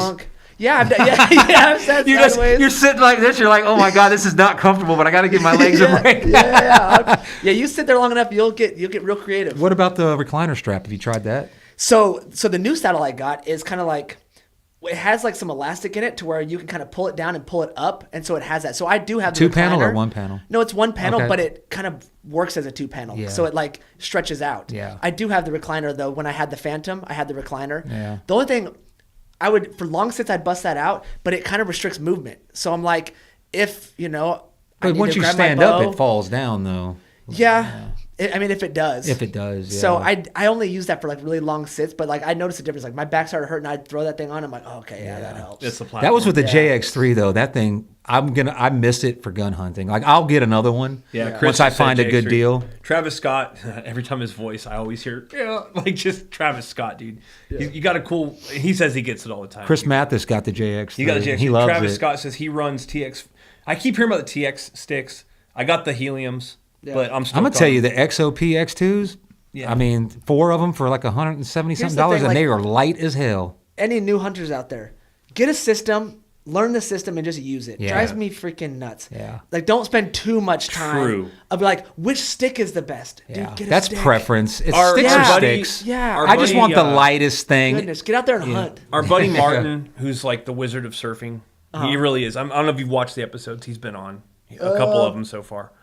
Goatee? Big Yeah, beard, just Yeah. big beard, super in touch with the ocean and surfing, dude. But he says, and he even mentioned this a couple times, because I'm the golf club surfer. Like I'll bring, and plus I'm driving 4 hours to the beach, so I'm gonna bring like 4 boards at once. He brings different like boards. the fucking porcupine coming out to the beach. I'm the type of dude where if there's a certain kind of wave, I'm comfortable with a certain board in that wave. Like I want to ride this board because I'm going to get the most out of it in that type of wave. But he also said, Martin said, dude, there's no magical board out there. Yeah. There's no magical setup. Yep. I keep hearing about saddle hunting. I'm sure there'll be something 10 years from now that's the hype. I nudge him because he's got something in the works for us. Yeah, just get something, But, man. They're all going to work. Yeah. But unfortunately, I love my freaking climber. I love it. But every time I use it, it triggers my injury bad to the point Well, where you Do know, you you stand up? Do you like just stand up in it? it's not the standing. What it is, it's the the climbing angle? It's Oh, okay. using my feet to pull the. wait till you use the SD. Because of my injury, I have. That's the like I climber said, you're my using. basically, without going too much, I don't want to bore people, but basically my injury, my sciatic nerve is pushed into my spinal cord. Oh, okay. So So just that weight of pulling up that bottom. it's weird, man. Platform. Like I was digging a fucking ditch one time. I was working in a botanical garden, doing all kinds of crazy shit. It was perfectly fine. I did this with a shovel, and it triggered. So yeah, that motion of it's pinching off my. I guess it's making my disc bulge more. Okay. And I haven't had a fusion yet, and I fear a fusion because once I have a fusion, it's going to done. limit 90% of what I've done. Yeah. And it sucks because I've tried everything, man. But it is what it is, you know. But I don't think a saddle is gonna. I get up, dude. I can get up in my climber in a couple minutes. I can get 30 feet up where I want to be, you know. Yeah. But and I don't mind humping it. I've got it set up where it's comfortable, and I can break that thing down and put it together. But it's just I don't know what like. I've talked to people, and I've talked to a guy who's like 70 and has the same issue I do, which sucks because I'm only in my 40s, and this is the next quality of life I have to look forward for the next 40 years if I live that long. But he's like, the dude had a fusion, and he's running marathons again, but the one thing he said it has affected is his ability to hunt. Like he had to completely change the way he hunts. Yeah. And that kind of sucks. Ground blind. There's some Yeah. spots on Fort Yeah. Bragg. Ground blinds are tough, but I mean, yeah. I mean, I'm saying. still gonna hunt. I'm still gonna hunt. Isn't that great though? Like you're like standing on the ground and you're like, man, I can't see shit. And then you get up the tree and you're like, all right, Yeah. let's But go. what you're Yeah, saying, yeah, a yeah. saddle with a combination of a platform really alleviates the back and joint stuff. Would you I mean, say? again, you can kind of move around. I mean, you just have to see how it works. For The you, man. first Yeah. True. three. Everyone's unique. The first Yeah. 3 saddle hunts, my ankles, my knees, and my back and my shoulders Yeah, were fucking and they talk about like smoked. getting into saddle shape. Like your Yeah. first few will be kind of uncomfortable, Yeah. but then like your body kind of gets used to it. And You'll then you find learn the settings. You that learn like. where to tether, Yeah. where to if it's Yeah. high, Yeah, you where don't it's want- low, yeah. You learn the I guess- angles. And that's all preference. So And I guess that's true because like when I climb, I face the tree and I slide my legs. I use mostly my arm. I stabilize myself with my arms, but I just use my legs to pull up on the on the platform. But I think you use the fucking aluminum one and get rid of that fucking seat and put the one that comes down like the mesh seat. Yeah. And you get that and you're sitting good, and then it's definitely half go the weight. aluminum, man. If you're gonna, I mean, yeah. Just the weight. That one you need to find a fucking tree, put it in there, and fucking leave it there, and quit humping that fucking thing. Yeah, true. I had one too. That's everybody's first climber. That steel fucking Summit. You know. And I'm stoked because I got that thing for $120, and now it's like $300. But which sucks because it's a desired stand. Right. I want to find that one that Jonathan talks about all the time. The 180. If I can find that one. Yeah, you can buy that it. one's cool and it's lighter. What are you talking about? The 180? He says it's the old. You ever seen it with the mesh like seat? Well, here's what I was going to ask you. We're going on, and we can go on and on. But did you ever hunt like an old school stand when you first? Did you go directly into saddle hunting? No. So first year I used a steel climber. Like a and Summit? It was like, no, it wasn't a Summit. It was like it's like a Primal, some off-brand, dude. Yeah. When I first got in, it's funny. My buddy's like introducing me to it. I'm like, dude, this is getting expensive. Yeah. It's like he's like, hey, you need to get like some decent binos. He's like, here, get these Vortex ones, but don't get like the lowest level ones. And I'm glad I got a better set because I've had the same ones. I got the Vipers, which is like the mid-tier glass. So I'm like, that's $400. And I'm just spending all this money, and I was like, okay. And then once I got into it, I was like, I don't care. Like, yeah. Take my money. I could billions and billions and billions. Just take it. So then, like the next year is like, oh yeah, saddle. I was like, it's gonna cost like $700 to get started. I was like, done. Yeah. You know, and so, but yeah, I did start with the climber, and I mean, I found myself like when I was like kind of trying to be mobile and like scout around. I found myself stopping like earlier than I should have because I was just so tired of carrying it. Yes. Right. It was stopping me, and I didn't want that to be the case. I wanted to stop when the tree was right, when the situation was right. So that's when I was like, I really do need to change this up because I was like, this. Or you go into an area and you're like, the area. You like, maybe I should check here. Then I'll check here and I'll see. And you're carrying all that shit, and you're just like, you know what? I'm going right here. Yeah. Done. You settle. And Fuck I was it. like, no, I can see over there. And you also did hunt like when you're, especially in Utah, like you're humping a couple miles in, aren't you? Oh, yeah. I mean, very easily. That's the real like wilderness hunting. I mean, here, Bragg, I used to do that. I used to park and go real deep. Yeah. But now I'm going in and I'm going maybe. Sometimes I'll go real deep. If Buddy can't see the Jeep, he ain't. Yeah. See, that's another thing because too. you don't have to because can we clear this up right now? You don't. I mean, why would you want to? Because there's a fire break. You can't throw a fucking baseball without hitting the fire break. I mean, there's a few places when I killed that doe. When I found her, I called in, and I was like, "Hey, just found my doe. Are we bringing her in?" And the guy was like, "He's like, whoa." I said, I was like, "Oh, it's gonna be about an hour," because I had to drag her. I don't know. It was probably about 800 yards. And he's like, whoa, why is it going to take you an hour? And I'm like, dude, I'm not hunting off the road. Yeah. And he was like, all right. But which drive up. What I do, I drag the deer out in the fire break, and then I drive up and get her. No, but I mean, I was 800 yards from the fire break. Okay. So wow, where the fuck are you in Bragg that there's 800 yards between fire breaks? I can tell you a couple, definitely, dude. There's some places. Bro, I timed myself one time. Everywhere. I'm going to tell you, I timed myself because I always do that. Like, I try to plot from start to finish, in case I'm pinched for time. I timed myself walking into one spot, and it took me 25 minutes to walk in. Well, that's like that spot where Skipper saw me coming out of at night with the big fucking train light. It's only like, how far is that walk? You went with me that day in the daytime. About 200 yards? Where was it? I ain't saying where it was. No, I'm just saying. I'm trying to remember. I parked next to the dumpster. Okay, everybody knows. Oh yeah. You know how many people fucking pulled up soldiers? I don't forgot the guy's name now. Soldiers fucking full of fucking Joes in a damn Humvee. He's like, you ain't gonna kill shit, and then drove off.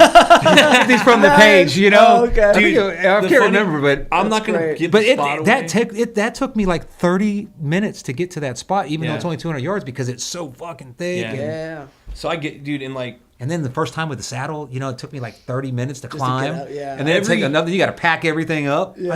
I don't think BT's a saddle hunter, is he? No. BT, no, he's a traditionalist. And that's what I love about him. Lone This wolf guy, climber. He's just like, no, I'm doing the same thing. He doesn't buy into any of the crap. Yep. He's just like, I'm just doing what and I do. you know what? That's cool. And when you ask him, he's so matter of fact. He's like, nope, got a lone wolf. Good. Next question. Yeah. What about the camo? Nope, I'm good. Next question. Yeah. That's Such a nice guy too. I feel bad when BT, if you're listening, because he's listening. I curse so much.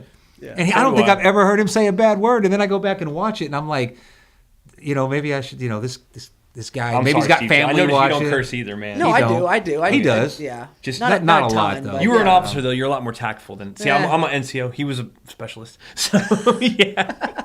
We got the whole chain of command here. But you want to talk shit. You were a fucking E6 after 17 years. Well, so I had to break a I would have service got and the got fuck out. No. If I would have made E6 in like 5 years. Okay. You think that. Here's the thing. I don't. I know that. I have to defend myself. I did have a break in service, and I came back in basically starting from scratch. But yeah, I did get out as E6. I could have been E7. Look, I was selling a roof one time. No, that doesn't mean I'm a shitbag. I also reclassed to a job that fucking had 798 cut off. I was selling a roof to a guy one kiss time. my dick. Retired Special Forces guy, right?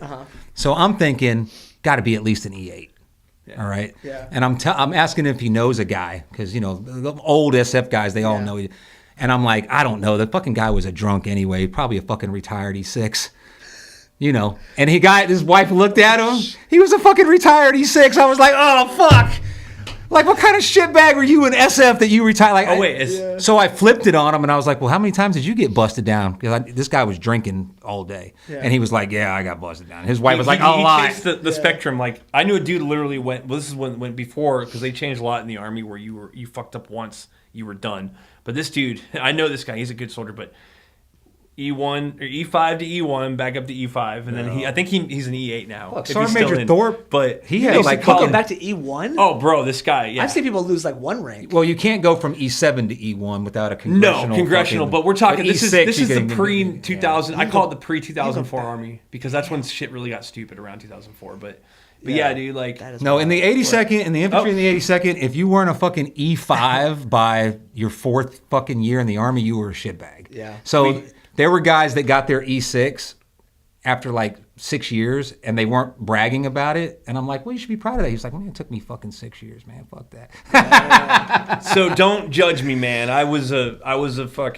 decent. I was 3 years. I jumped in after 9/11. I punched my ticket. It was not a career for me. I punched my fucking ticket. I got my combat tour. I got my combat patch. I got out and I went into the fucking private contracting business. Yep. That's exactly what my goal was. If I was going to be in the fucking Army, my ass, first of all, I wouldn't have stayed conventional, but so I would have got out as at least a fucking first sergeant. And been first sergeant in 13 years.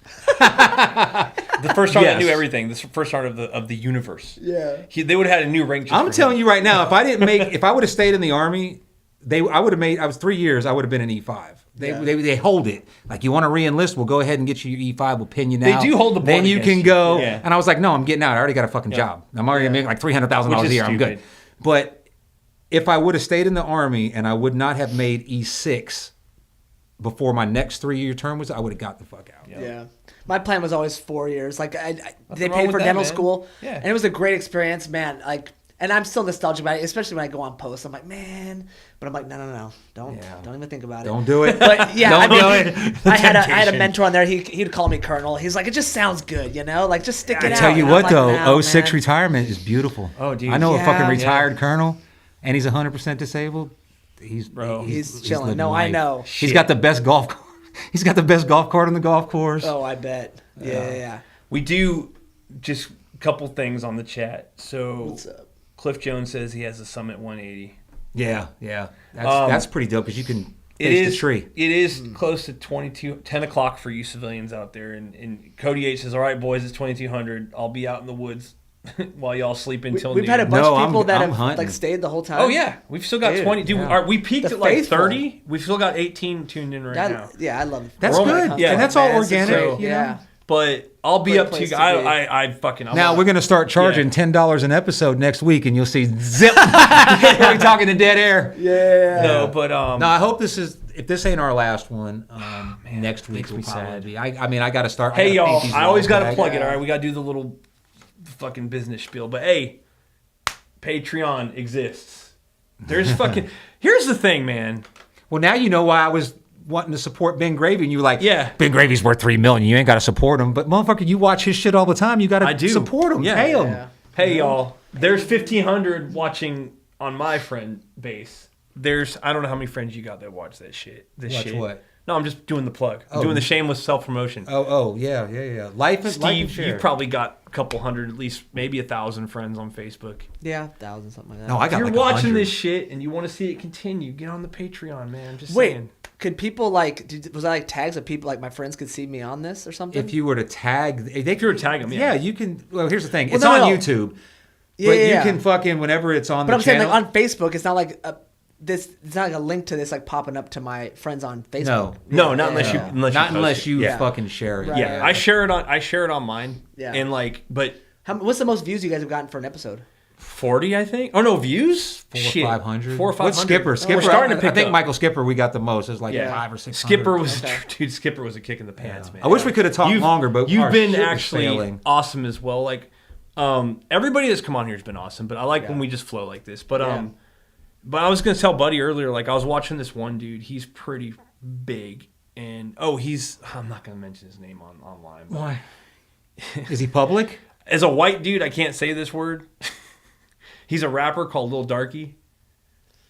Oh. Y'all know who I'm talking about? Yeah. No. But Is he black? No, he's not. white Which is funny because he Oh, trolls everybody. But this that's dude, funny, yeah. he started out with He's 50. so sensitive. So I'm millennials not are so sensitive, sensitive. man. I'm not sensitive. I just Like you didn't even want to say black dude. You wanted to be like African American gentleman. Enough color. I don't see color. I don't know. No, I'm not one of those. But yeah, I'd be but like this which dude- Kenny? this dude, Light skinned Kenny or dark skinned Kenny? He started out with 50 people following his Instagram, and then he went to 100, and then he blew up immediately to fucking viral. Yeah. So I'm just saying, happens. slow and steady. But at the same time, there's a lot of guys that will talk about how they did, 500 episodes of their podcast and then no nothing. one. watched Well, no, it, and I'm yeah. saying then they kept going and then it finally picked up. Yeah. But I You always just got to do it. It's you like gotta I do always it. say, if you love something and you want to do it, you just got to do it. yeah, I don't- definitely. So when we talked on the phone before you came on the podcast, before you actually even moved here, you said, "Oh, I was listening to the podcast and I wanted to da da da da da." Yeah. Have we covered everything, or is there anything else? Yeah, Before we think start? about it so- because as soon as we step out of here, you'll What did remember you wanna something. fucking Shit. combat? Well, Yeah. I just wanted to make fun of you for having a child's what's the word I'm looking for? Palate. You have a child's palate. I don't have a child's palate. Yeah. He's saying Why? Because I you're prefer beef. Well, yeah, because you're just I don't really like deer meat. I don't really care for it. I take that personally because I freaking love venison. Yeah. Better than beef. Oh yeah. You're Fuck gonna yeah. you're gonna take a venison steak over a fucking No, ribeye. no. Okay. No. That was my point, Steve. Yeah. Okay. But overall, I haven't bought ground beef in Yeah, no, 4 I get years. it, I get it. And Yeah, so yeah. there's a lot of it that I really do enjoy. That's the But goal. I think that we've covered most of it. Okay. I've roasted you enough. I want final I prediction wanted for to this spar season. with you. What I thought we were gonna. physical? No. Oh, yeah, No, come yeah. on. What are you like? Verbally 120? spar. you like 120? I don't know. I'll grab that neck, buddy. But Oh man. I'm what's just your fucking with you. I know. What's your final prediction for you and Randy? That's what I'm interested in. Oh, Randy beats me every year. But is this year gonna be different? Come on. Yeah. I feel like it's gonna be. We're going into Come on. welter Yeah. week. Because when I met him at the skinning shed, this guy had not an ounce of worry. He was just like, Who, Randy? yeah, He's he's like confident. But he goes, buddy, always blows it. He can Yep. never deliver. Uh-huh. When the time comes, and I'm not worried about it. It's fine. I'll kill a bigger buck. End of story. Yeah. I gotta admit, man, Randy. Well, that's that confidence that he has is Yeah. good. Now, I will say that everything he kills is fucking dumb luck. Like he puts no work into it. Like he oh look, this looks like a good area, Dude, and you he's know- generally right. So what the fuck? But no, I think I'm going to. Of course, I'm going to beat him. I think I'm going to fucking seal the deal this week. Actually, Nice. That's what I'm talking about. I hope so, man. But you guys, are you planning on hunting until you leave? Like, just I'm hunting fucking your balls coming out of the off, dude? woods. He ain't I'm fucking coming out of the budging, woods man. on the 19th. Yeah. Getting in a fucking rental car because I got to rent a fucking van to bring my luggage because it's got 10-foot surfboards. I'll give you a ride to the fucking airport, dude. What are you going to fucking transport? The fuck? I got John's bag, my bag. In my No, but fucking we're- minivan that no, has a surf rack on it? We're going to that night. We're leaving on the 20th, so we're going to leave and go stay at a hotel, and then go to the airport in the morning because we got a lot of luggage and stuff. Where are you like flying that. out of?